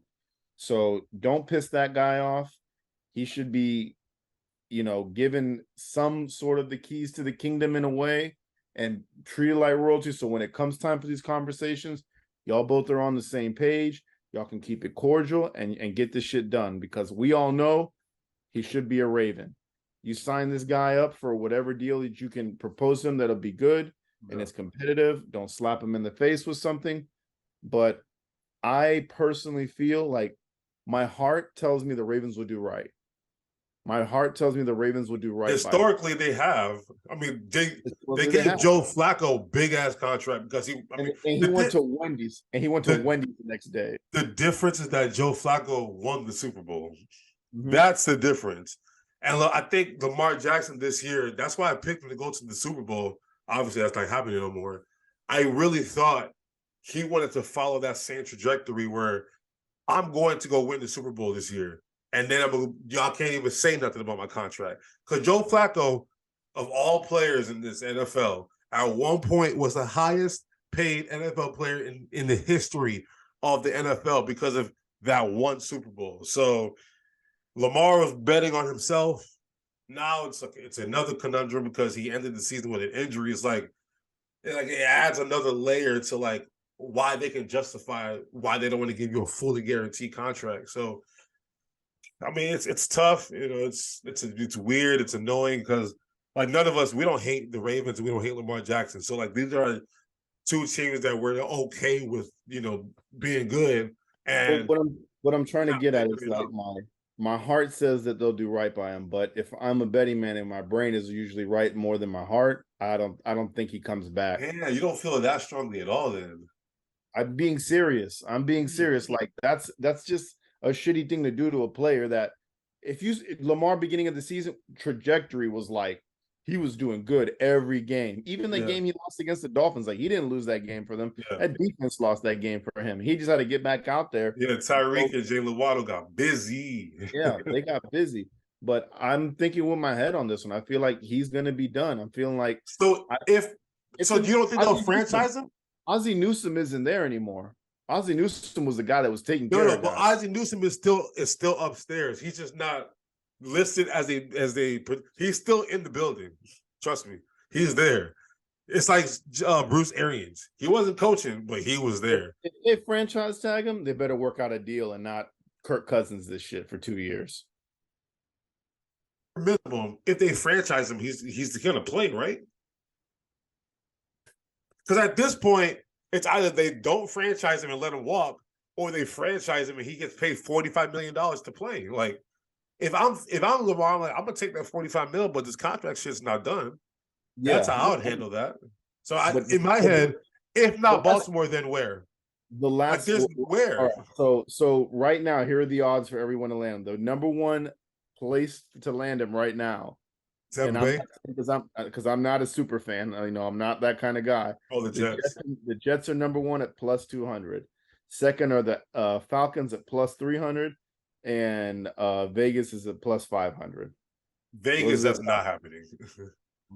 I mean, this is the ones that they have. Next is Carolina, Indianapolis, Washington. Those are the top Oh, five. yeah. Washington, maybe. That's probably the only one out of those I'll consider. But to me, his situation is better in Baltimore than every single one of those places.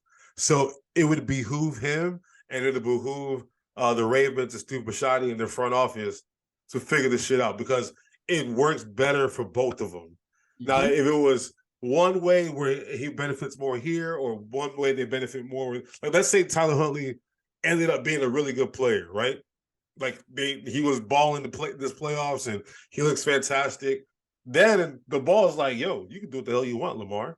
But they clearly prove Lamar is the guy here. Like without Lamar, this offense is not moved the way it's supposed to move. Mark Andrews was irrelevant the last couple weeks of the season until that playoff game. Like if you had him in fantasy, he was irrelevant for the last month.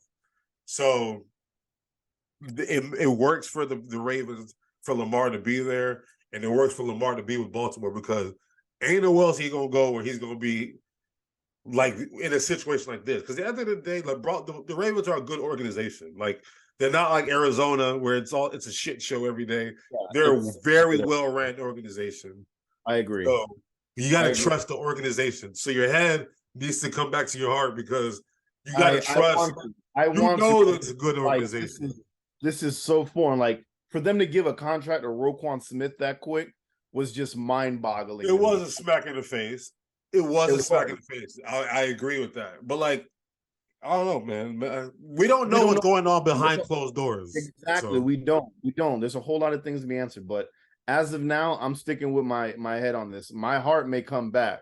But as of now, I'm thinking that like from that and not seeing him at that game, I'm thinking gears are turning. Like you paid this guy and you picked him up week 13, and what the fuck? I do So wish Ozzie Newsome was like back in that spot where he was, where he called those kind of shots, because this would not have happened under him. Like Ozzie is a stand-up dude. So yeah. yeah.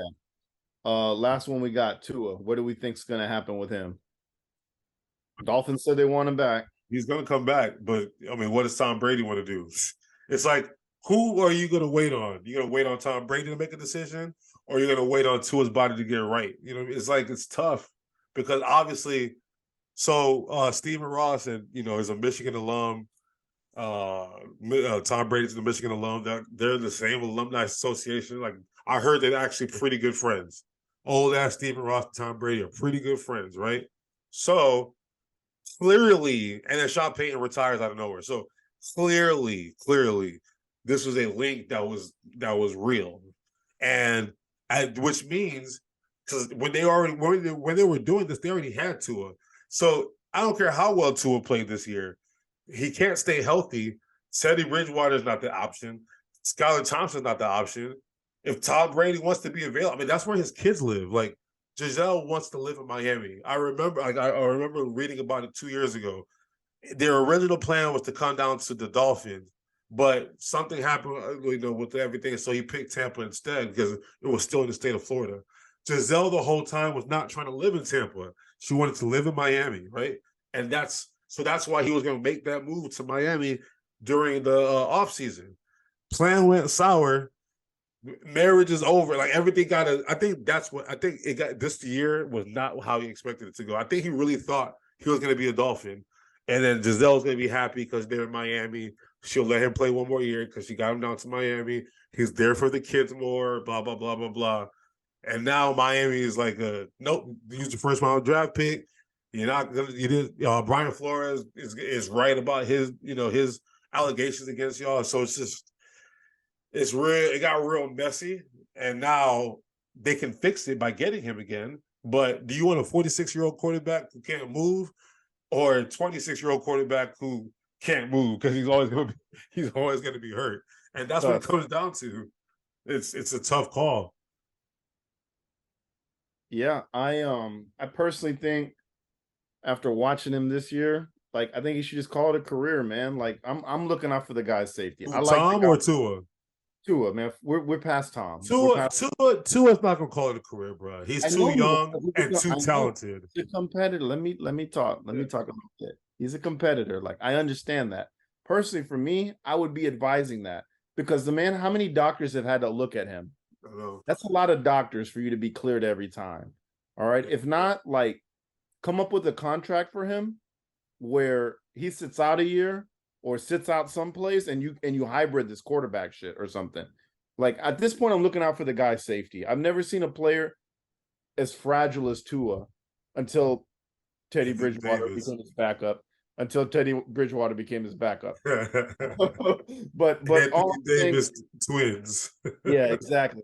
Anthony Davis too. But Tua, man, I mean, they went and spent the money on the protection. And if anything I can say, the boy can ball. He can ball when he has the right pieces around him. But his safety right now, like the people are just like, yo, you're wrong. Fuck you, man. We got Tua. This is not. We could have won. Like, bro, man, look at the man at this point. Look at this man. How many times have you seen that man go down and you've had to say that same thing? How many times have you crucified him? At this point, I'm looking out for his well-being.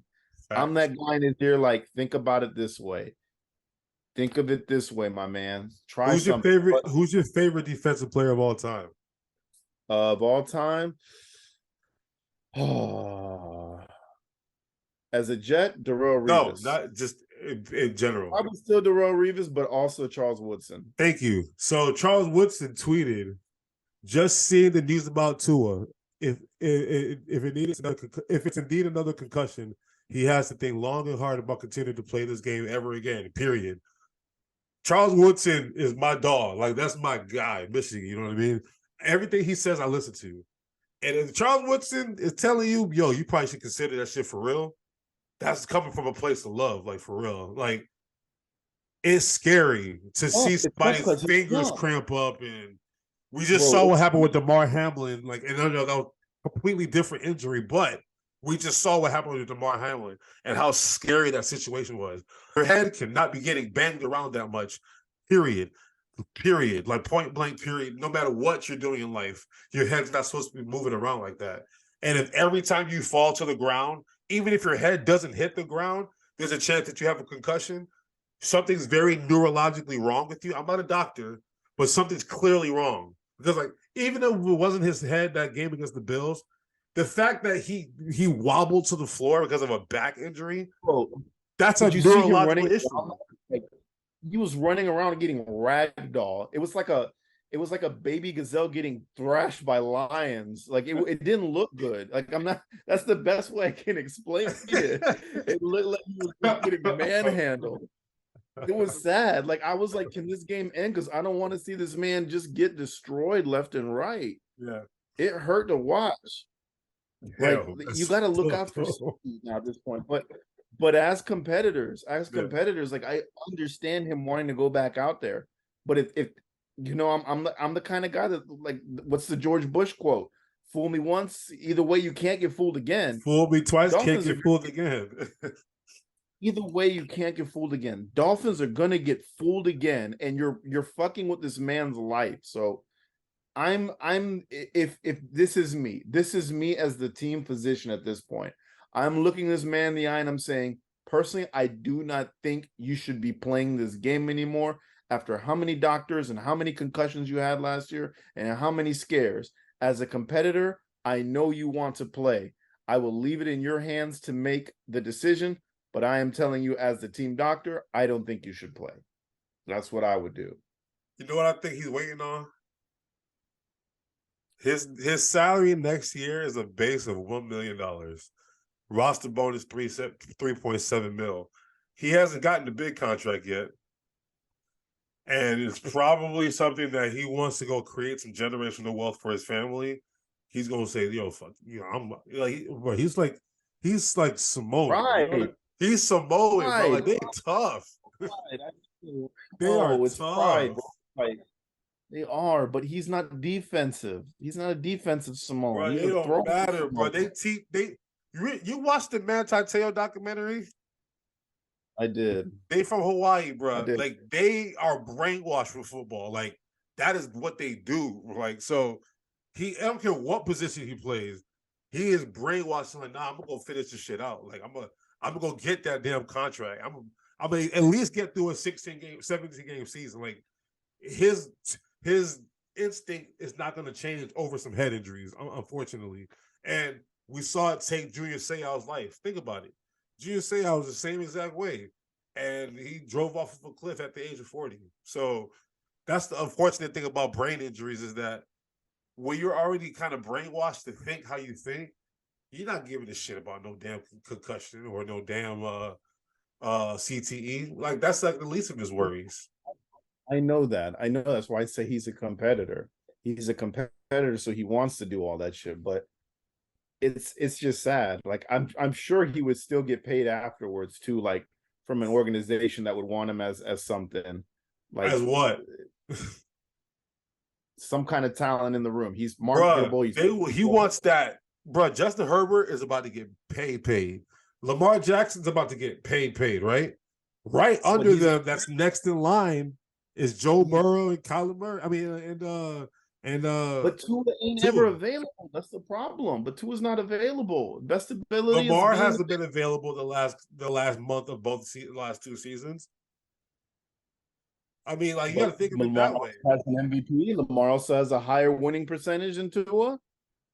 There's a whole lot of factors. We could play this. We could literally put everything. Oh, but no, you're right. You're right. It's just we're mixing hairs here.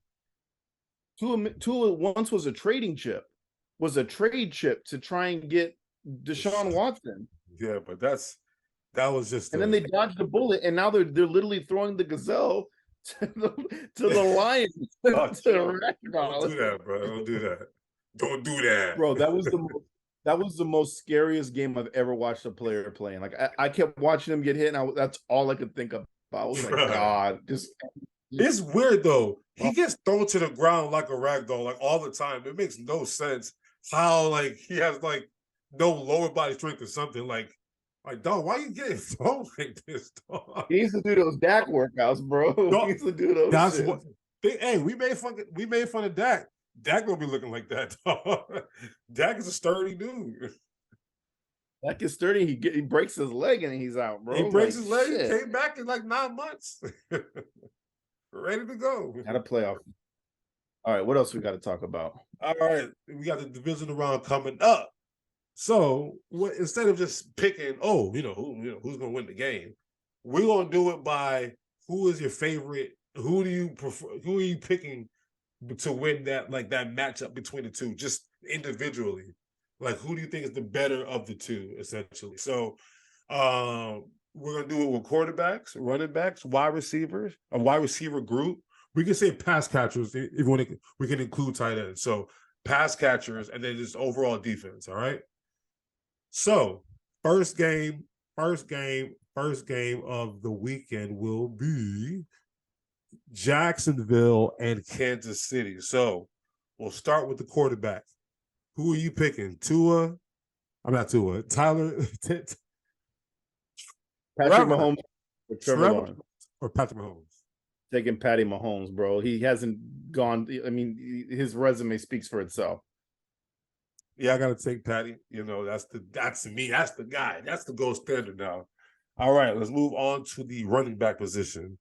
So running backs for Jacksonville, obviously Etienne, Jermichael Hasty. Is there anybody else running out of that backfield? Nothing comes to mind Okay, immediately. Kansas City though, they got like a shitload, Yeah. shitload of running back. Jerick McKinnon, Clyde Pacheco, Edwards-Helaire, if they let him play. Pacheco, Who? Isaiah Pacheco. Pacheco. They got a couple more too. They got a few. Either way, we know what they got. They got a bunch of them, and then they have basically Etienne in Jacksonville. So who what crew you taking there? I would say like the one that I'm comfortable with in the playoffs, or Who do you trust more right now to get you if you needed to ride this person to get to the this unit to get to the next round? it's a toss up for me, to be honest with you. I want to lean more to Jacksonville, but I feel like the playoff experience that McKinnon has, that Clyde Edwards-Helaire has, I would still take Kansas City. I want to take Kansas City, but like they have way too many of the same position. They have none of that figured out whatsoever. Whereas Jacksonville knows we got him. We got it's like first round pick. We have Etienne. We're gonna ride with that. I think I could trust him a little bit more. I mean, think about it. Him and Trevor Lawrence have been doing this since college. Yeah. This is what they do. That's what I want to give it. I try to lean more to the experience. Like McKinnon got paid. McKinnon got paid when he left Minnesota and then fell off and then went to Kansas City, and look at him now. He's fucking back at it. Yeah, it's crazy like how his career kind of like came back. Like I literally forgot about him. And then out of nowhere, he just shows back up on Kansas City. I was watching, it was last season. It was like the last game of the season they played against the Broncos. And Jared McKinnon was scoring touchdowns and shit. I was like, oh shit. If they get Jared McKinnon for the rest of the playoff, they might have something. And little did I know I was right. So, but I'm gonna still ride with Jacksonville on that part. All right. Pass catchers. So obviously, with Kansas City, you have Travis Kelce. You have MVS, USF Go Bulls, Valdez Scantling. You have Juju Smith-Schuster. Who else? Is there anybody else they throwing the ball to? McCole Hardman, but I don't think he's practicing. Is he still? He's still hurt? I think so. Yeah. Outside of them, Justin Watson's been getting a lot of run lately. Blake Bell, the other tight end. Kadarius Toney.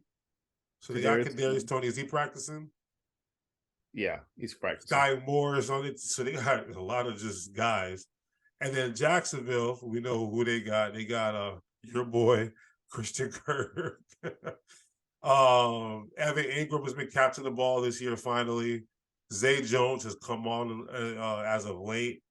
Marvin Jones is an old vet, been there, done that kind of thing. Calvarelli is still suspended. So we can't call him in this, but they're gonna be crazy next year when he's allowed to come back and play. I'm picking Kansas City. And Jamel Agnew. What crew are you taking there? Kansas City, bro, because Patty Mahomes. Only because of Kelce? Not because of Kelce, because Patrick Mahomes has got to throw to somebody. He's not running the ball. He's made, what did we say that we need to see about Patrick Mahomes? He needs to make players better around him, and taking Tyreek Hill away has showed us what he can do. And he's made all of these guys really good around him. I mean, I'm not discrediting what Jacksonville has done because They I got poo some. Yo, I Christian poo Kirk pooed on showed out, every like one you of those said. signings. I poo pooed on every one of those signings, but it's not Patrick Mahomes' weapons. Patrick Mahomes is throwing to these guys. I'm sure Patrick Mahomes could make them all stars too, but I'm going with his cast. And Travis Kelsey's there too. So that's another big And part. that's the only reason why I'd probably have to go with Kansas City. It's because they have Travis Kelsey, the best tight end in the league. Um, Over the last 10 years, it's been him and Gronk, the best tight ends in the league. So, yeah, I mean, playoff. We talk about playoff experience. I mean, we talk about the connection that Trevor Lawrence and Etienne have. The connection that Travis Kelsey and Patrick Mahomes has is fantastic. So, I think just because they have that, then I'll side with them as well. Now, defense. Jacksonville. So I'm if you look at giving the it to second half of that game that they played I'm giving it to Jack. last week, I'm gonna give it to Jacksonville. Like I'll keep it a buck. Like where do you think they're like they're strongest at? I feel Like like that what part of the defense? the front line and the linebacking core, and then they got like Vic was on the show the other day. And he said they got one of the best corners in the league in Campbell. Yeah. Like we don't have to pinpoint at any one. I think Josh Allen makes big plays. I think Campbell can cover a number one. I think the guys up front with Trayvon Walker and whoever else they signed up there can definitely get to a quarterback. I just think that those guys will definitely run through a wall for Dougie P. And I That's the feel like thing, yeah. everybody there in Kansas City is all new. The Honey Badger ain't there no more. It's just Chris Jones and some new guys. And So Nick Bolton is pretty good actually. yeah. Really quickly, Trayvon Walker's rookie season, he had 49 combined tackles, 3.5 sacks, 1 interception, and 1 forced fumble. Number one pick. Aiden Hutchinson should have been the first pick, bro. Number We one both pick. said it. Number one pick. Gee, Sauce Gardner shot on these numbers. Aiden Hutchinson shot on these numbers. Like, that's crazy. So, outside of that, though, yeah, Jacksonville has the better defense. Kansas City is liable to give up points. We've seen it even in the Super Bowl run. They'll be down 24 points at one point. So they're going to give up points. L'Jarius Sneed, I like Chris Jones. I like Bolton. I like you said, no Honey Badger. I mean, shit. Honey Badger, he makes up for so many plays. Like busted coverage, he's gonna make up for the play. Frank Clark, if he's not doing something stupid, he's good. But yeah, I mean, Trent McDuffie's young. Who they got as safety? Who's their safety now? Isn't it Justin Simmons? No, it's who they got now. I don't even know. No, I don't know who their safety is. It's not coming to my head. Either way, All right. I'll flip a coin. I'll flip a coin on this one. To me, Jacksonville's good, but they're inexperienced. Exactly. Because Kansas City has been there, done that. And we all know Mahomes can tear apart a defense really quick. So yeah, but Trevor Lawrence ain't no slouch. He ain't no slouch, but Trevor Lawrence doesn't play defense. Go look at the last since week 11. Him and Patrick Mahomes are putting up the same stats. I looked it up. Just to read, that's what I was talking about. The safety. Just to read. Just to read is nice. He's just no Tyrann Matthew. So you got the quarterback and the receiving crew for Kansas City, and then you got the running backs. No, you got Kansas City for 3 categories or 2? 3. So you got Kansas City 3 out of the 4. Mm-hmm. So Kansas City wins. What's the score? Give me 30. I want a nail biter in this one. I want a close one. It could be very well. I want 34-31. 34-31. And that goes back to your defense shit. Like they gonna give up 41 points? Damn. 31 points, I mean. They both don't have great defenses. But you respect Jacksonville a little bit more. Expect them a little Defense bit more. wins championships, right? I'll go I'll go Experience Kansas. here will win you championships. I, Don't count out Patrick Mahomes, I bro. know Like Patrick Mahomes is. I think he's 4-0 or 5-0 in divisional round games. He's at home against a baby. Even though Joe Burrow was a baby last year too, I'm just saying. anything is possible. I understand that, but I'm rolling with what I know best. And you know I love Dougie P, but I'll give obviously my boy Patrick Mahomes. I'm gonna take my boy Andy Reid and Patrick Mahomes to outsmart and outclass the younger Doug Peterson and company. So all right, I'll pick the score at 35-17. Blowout. I don't think there's no nail biter here whatsoever. I'm sorry. All right. We go to my game. The New York Football Giants, who took down the Minnesota Vikings at Minnesota, versus the number one seed Philadelphia Eagles. Got a week of rest with Jalen Hurts' shoulder, Lane Johnson's groin.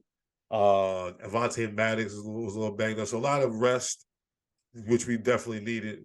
We'll start with the quarterback, Daniel Jones versus Jalen Hurts. Take it away.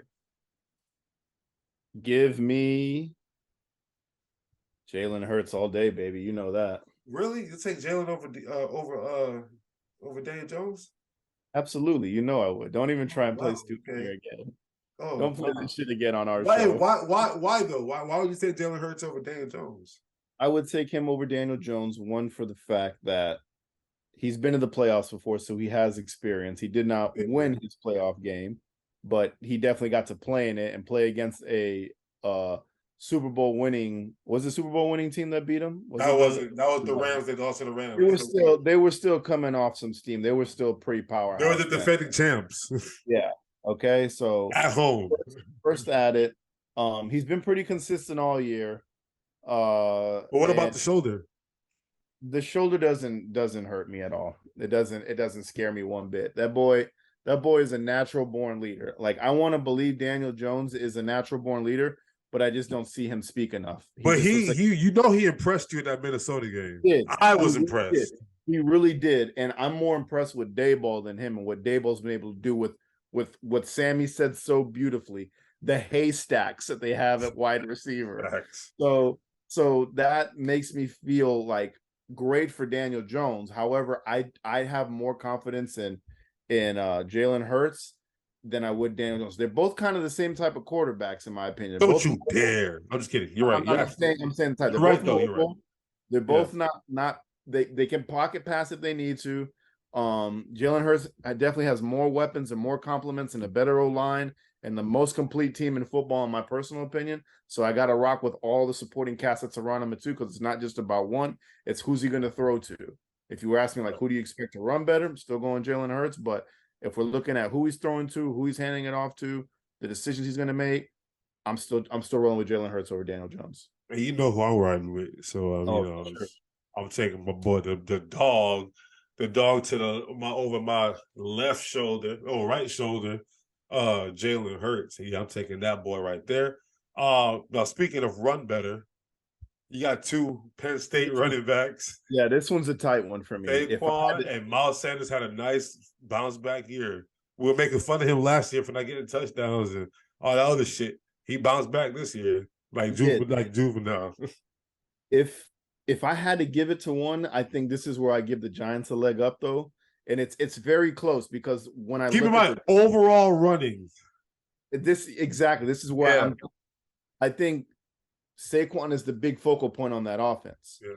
He'll do a lot, so I would trust ball with Saquon more. The only difference is the Eagles have more running backs. If something would happen to Sanders, you got Gainwell. You have the other guy behind him who was what was his Boston face? Scott, the giant killer. Yeah. Boston Scott, and then you have the other guy that we were promised in San Francisco, who's just sitting there. Oh, Trey Sermon. Yeah. You got him. Practice squad chilling. There's more there. So I'm looking at it that it's going to be, more of Miles Sanders and Boston Scott being featured in this. I'm going to give the leg up to Saquon though on this one, and that's hard for me to say. But I appreciate that there's more depth. There's more depth with the Eagles though.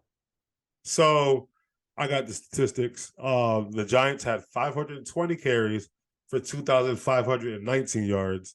Eagles had 544 carries for 2,509 yards. So we carried the ball 24 more times and we rushed less than them by 10 yards. So the Giants have a lot more of an efficient running game. Obviously, Saquon makes that a thing, and Daniel Jones is a very underrated running quarterback. Like he's actually pretty damn good when he's out in the open field, except for that one time where he tripped, which is probably what I'm going to put on my Instagram video tomorrow. Stay tuned. Um, but touchdowns, the Giants have 21 rushing touchdowns. We have 32. So it's like if we're in the red zone, they're not stopping us. That's the key. So I'll from the whole running situation, I got to look at who am I running against. I trust us to stop their run more than I trust them to run on us, or vice versa. You know what I mean? I'm taking my Eagles because I think Jalen Hurts is a more dynamic running back than Daniel Jones. I think Miles Sanders is not as good as Saquon, but Jalen Hurts makes up for a lot of that. So, no, you know what? I'll let the Giants have this one. I'll let the Giants have this one. I mean, we can just skip receiving core. We know where we lead with we that. We know. But hey, stats. Isaiah Hodgins, Hodgins, my bad. Hodgins, he's come on. He's come on as of late. They've all come on. They've all done their part, knowing that they're not number ones, and somebody.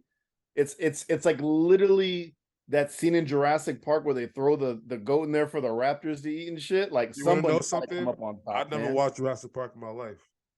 All right, whatever. Bad analogy. throwing the goat into the alligator pit, and they're all jumping up at it, bro. Somebody's got to come down with it, and nobody has come down with it. They're all just week 18, Hodgins was beating our ass. I know we wasn't trying as hard as we should have, but they was whooping our ass. So Eagles. Even Kenny Galladay made a sighting against us on Darius Slay. So I ain't gonna discount him.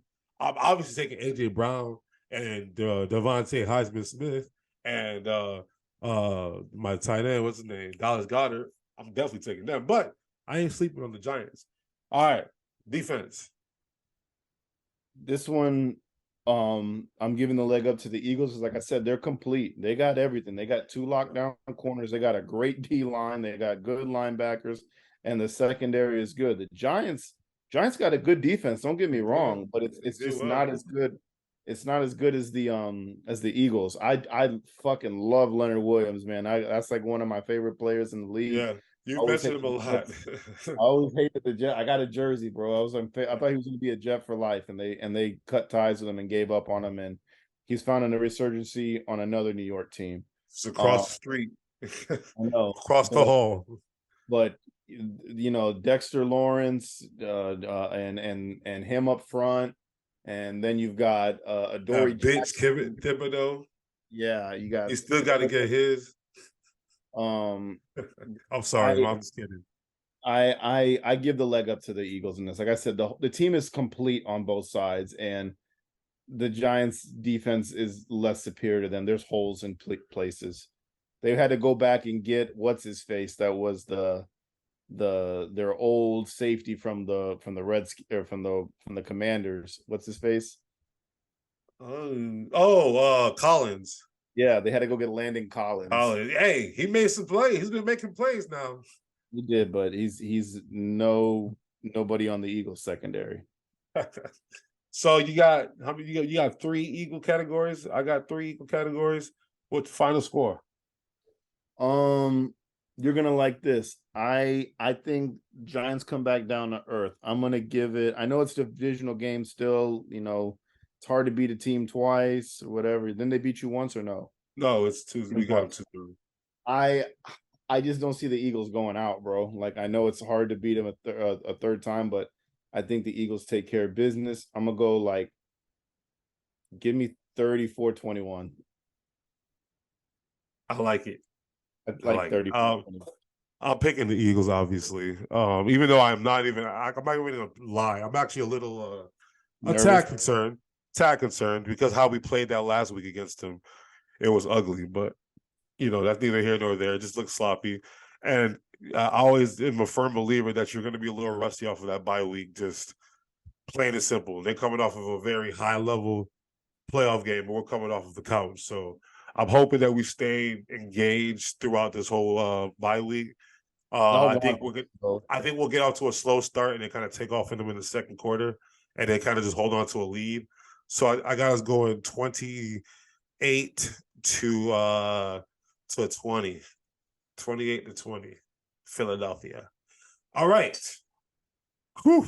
The game that was supposed to get 2 weeks ago, until the untimely heart attack or cardiac arrest from Damar Hamlin. We're happy to say that Damar Hamlin was at the Bills facilities today.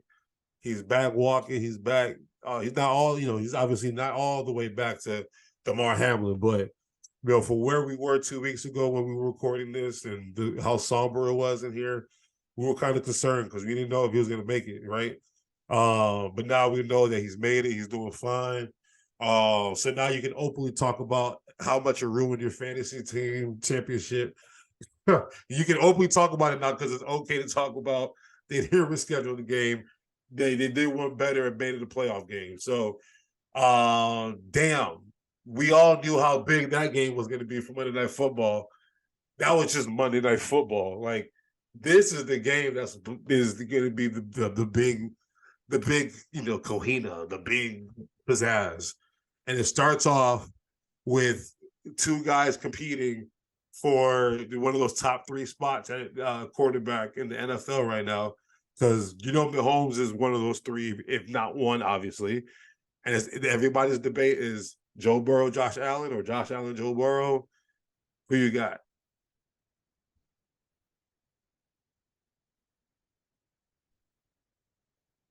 Respect both quarterbacks.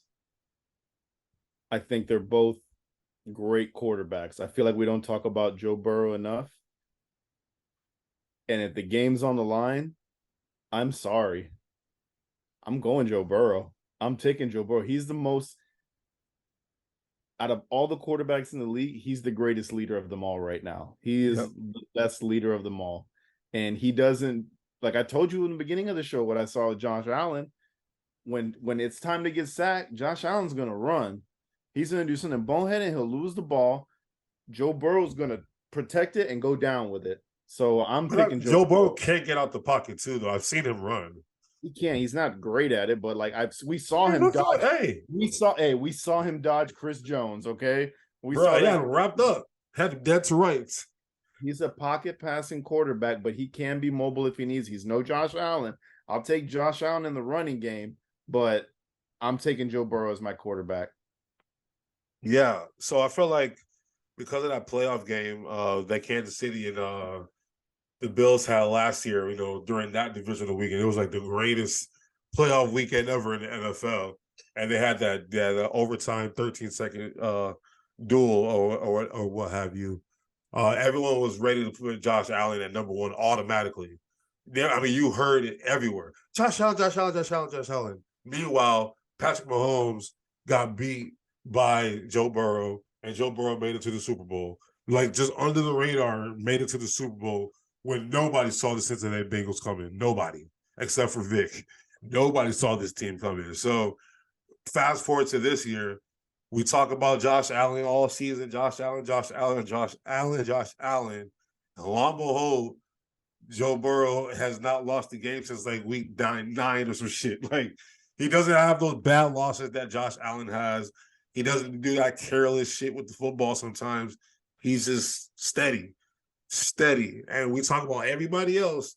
Meanwhile, Joe Burrow is just like, hey, I'm going to just keep winning these games with or without Jamar Chase, with or without T. Higgins, with or without Uzo. Like, who's their tight end now? Hayden Hurst or whoever it is now. Like, I'm going to give it to him. I'm going to give it to Joe Burrow, man. He's solid, bro. He's real solid. Joe Burrow, man, Joe Cool. He won a championship at LSU. He made it to the Super Bowl already. Like, shit. All right. Well, we're talking.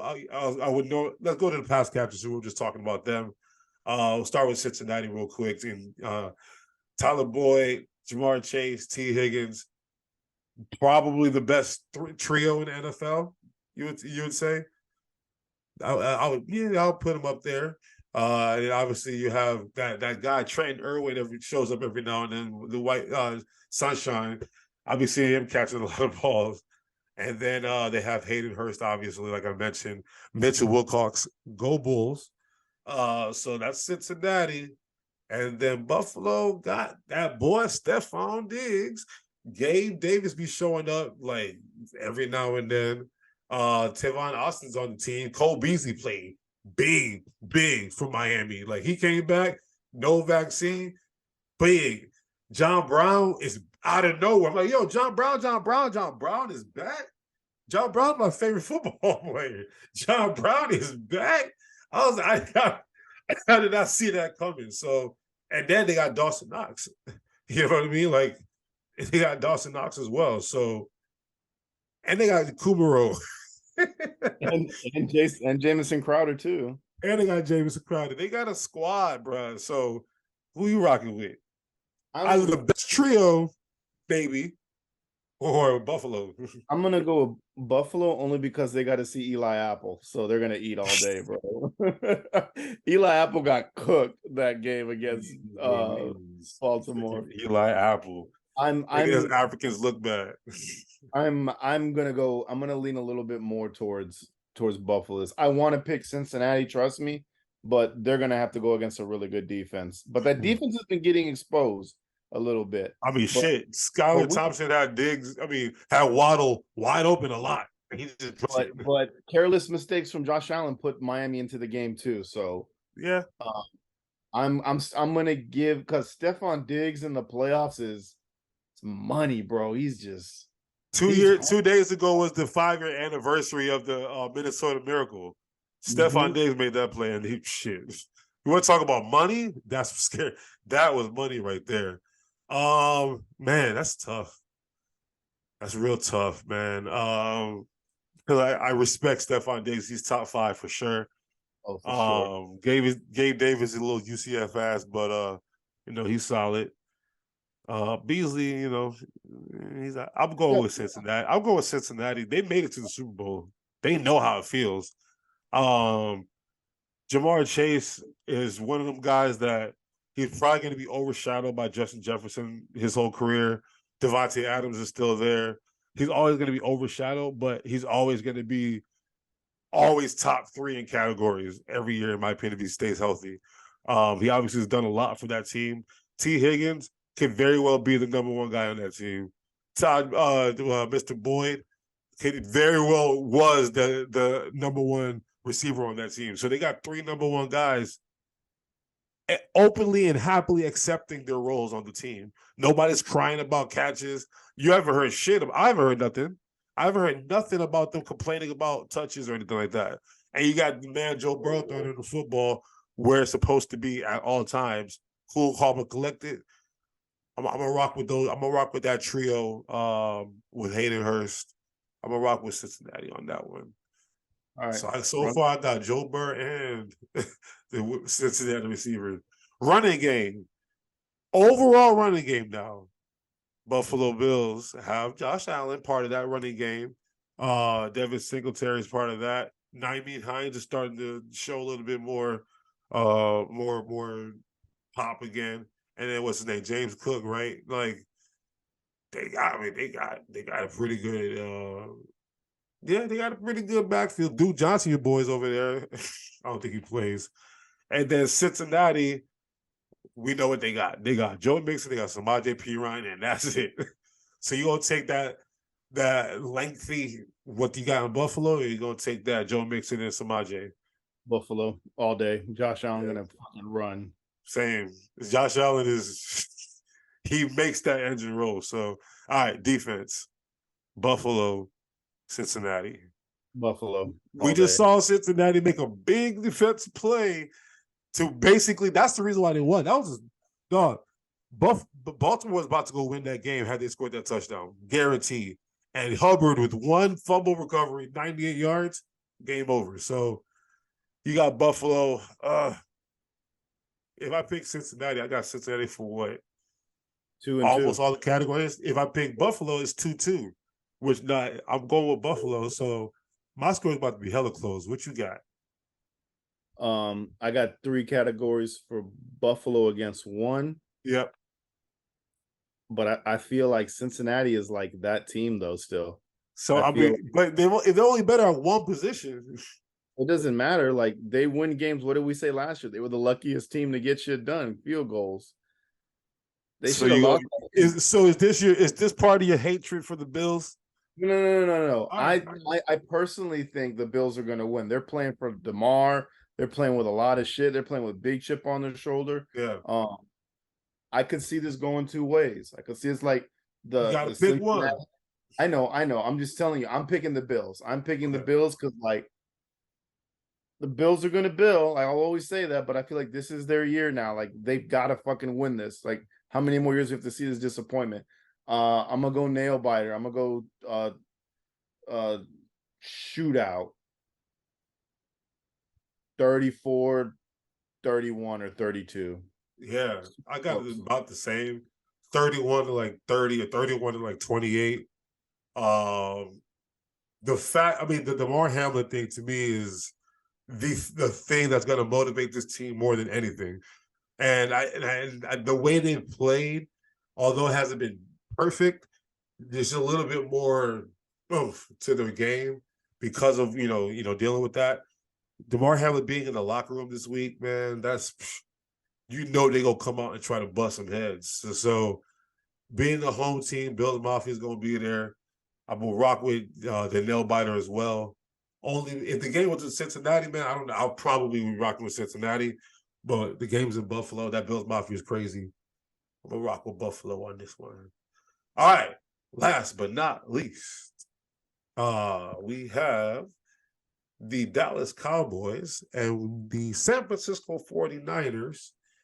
I quite frankly am not 100% sure how I am to feel about this game because how good they looked on Monday Night Football. Before we get into this category, just a quick tangent. Was it Tampa Bay just that bad, or the Cowboys just that good? Like, how did you see it? First off, Dak is not ass. Dak is a serviceable and a very good quarterback. Okay, Dak has had some bad string of games, but I've seen Dak play very, very well. it's still a lot of picks, but okay. Does throw a lot of picks. You're right. I Yep. can't fault that, but I've seen him play good games. I wouldn't call him ass. I know he was just being harsh. I was being harsh to agree, but go ahead. I would say the Bucs are that bad. The Bucs we've been saying it all year. I don't even want to keep beating the dead horse because the Bucs are done and we don't really have to talk about them anymore. But you know, I gotta get one more out there real quick. Yeah, the Bucs were just that bad, guys. So you know how the Giants beat the Vikings and Daniel Jones looked great. They had the 31 ranking passing defense. I just think the Bucs in the same situation was just as bad, and the Cowboys looked phenomenal because of that. So let's start with quarterback. I mean, Dakota Prescott, or this new and improved Kurt Warner version of Brock Purdy. Holy moly, who you got? Oh man, this one's kind of tough. Undefeated Brock Purdy. This is kind of tough. Because Brock Purdy has like literally been given the keys to the city or the keys to the car, whatever, and just drove it off, and he's been Knew doing what to do with it. He knew what to do with it. He knew what to do with it. And Dak has just been given everything every year. There's never been a year Dak has not had something. Dak has literally been given every toy and can't get it done. Well, it took Amari Cooper from him this year. It did, but everybody else has been stepping up. Michael Gallup, he's healthy, about him, and he fucking makes catches like crazy. Yeah, he's healthy.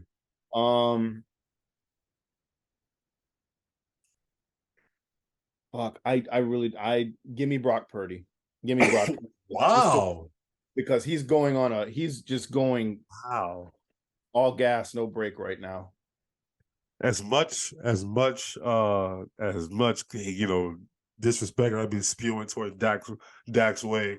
I actually don't hate the guy. I just hate that he's a Cowboy. He's a good player, man. he does have his bad moments. He does have his bad games, but overall, pound for pound, talent for talent, I got to take Dak over Brock Purdy. Brock Purdy, there's still big lights. I know he's at home. He's comfortable. He's not shown any emotion yet, but still big lights, man. You got America's team coming, and Jimmy Garoppolo beat him last year. So now people are going to be asking, how about you? Like, what you about to do? That's a lot for a little kid, Mr. Irrelevant rookie to handle. So, Big cock Brock. yeah, bro. Stop it, man. This is the children's show. But I'm gonna go with Dakota, man. I'm gonna go with Dakota. I'm 50-50, but I'm just gonna But give you it gotta pick one. 51-49. I'm picking Who you Purdy. got? I'm picking Purdy though for the sake of the show. Fine. For the sake of the show. That's how you're gonna justify your bad answer. All right. Wide receiver crew. Now, CeeDee Lamb, that's your boy. I know you ride or die for him. But and if All Michael right, Gallup getting healthy, you're big on Dalton Schultz. I mean, who you got? And then San Fran got Debo, Brandon Ayuk, George Kittle, Ray McLeod's fast, Juwan Jennings is fast. Christian McCaffrey is basically a wide receiver. Yeah, man, give me San Fran all day. Give me San Fran all day. Tony Pollard is basically a wide receiver too. Give me San Fran all day. I don't give a shit. Give me San Fran. I appreciate that. Yeah, I'm going with San Fran. I mean, CeeDee Lamb is good, but I'm sorry, not yet. Not to me. I know I don't feel the same way about you about he does, but Debo is better to me. And Brandon Ayuk as a number 2, that's fantastic. With Kittle can do everything on the football field, that's fantastic. So and then McCaffrey, you line McCaffrey outside, he's basically he's literally a wide receiver on the outside. It's crazy. So yeah, but give me San Fran. Speaking of Christian McCaffrey, he's part of the running game as well, with the whole complicated offense that they run in San Fran from a running back standpoint, led by McCaffrey, Elijah Mitchell, whoever else is healthy and decides to run as well. Meanwhile, you got Zeke and Tony Pollard. And Zeke has had a decent year, but Tony Pollard, my boy, Pro Bowl already. They finally let him get more snaps, and he shows out every time he touches the football. So, who do you trust more? Who do you like more? I'll never pick a white running back ever in my life, bro. However, Christian McCaffrey's on a tear, bro. Like He's not white, bro. He light skinned. No, he white. He white. Light skinned. Him and Larry Bird are light skinned. He's clear. They're clear, bro. Clear. Yeah, give me San Fran all day here too. Yeah. I mean, I like Tony Pollard, but I like Christian McCaffrey a whole lot more. It's a carousel. It's a carousel there all the time. This is more than a carousel. This is Christian McCaffrey we're talking about. Like Saquon Barkley, Christian McCaffrey, like those, and Derrick Henry. Those are the 3 that you talk about every year for the last 5 years now, right? So, and then Jonathan Taylor ended the chat, and then he exited it real quick. So, yeah, I'm going to take San Fran. Now it comes down to defense. 49ers. Obviously, it's the 49ers, right? So I got 3 49ers. You got, what, 3 49ers? 2? Oh, yeah, 4. Okay, so you got a blowout?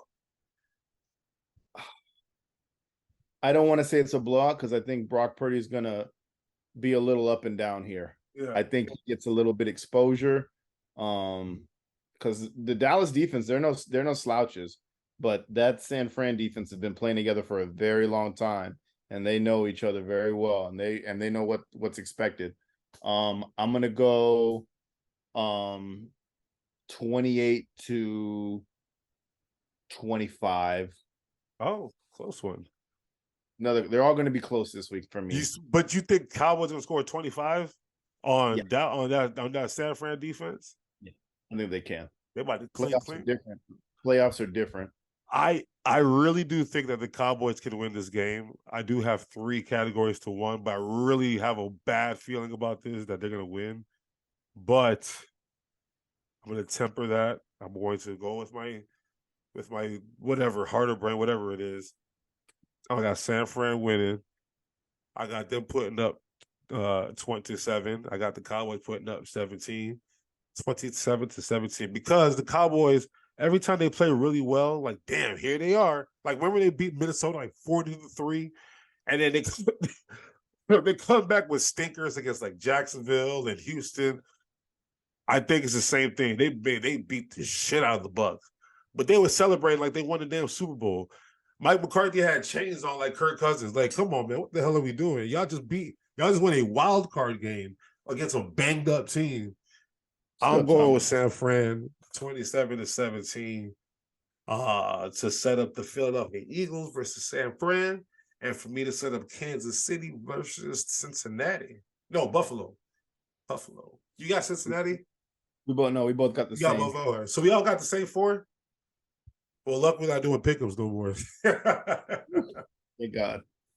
All right. So all right, cool. Anything else? Anything else in football that we need to talk about? Anybody else got hurt or? No, I think we're good on everything. Everything seems to be good on everything we just covered. I like it.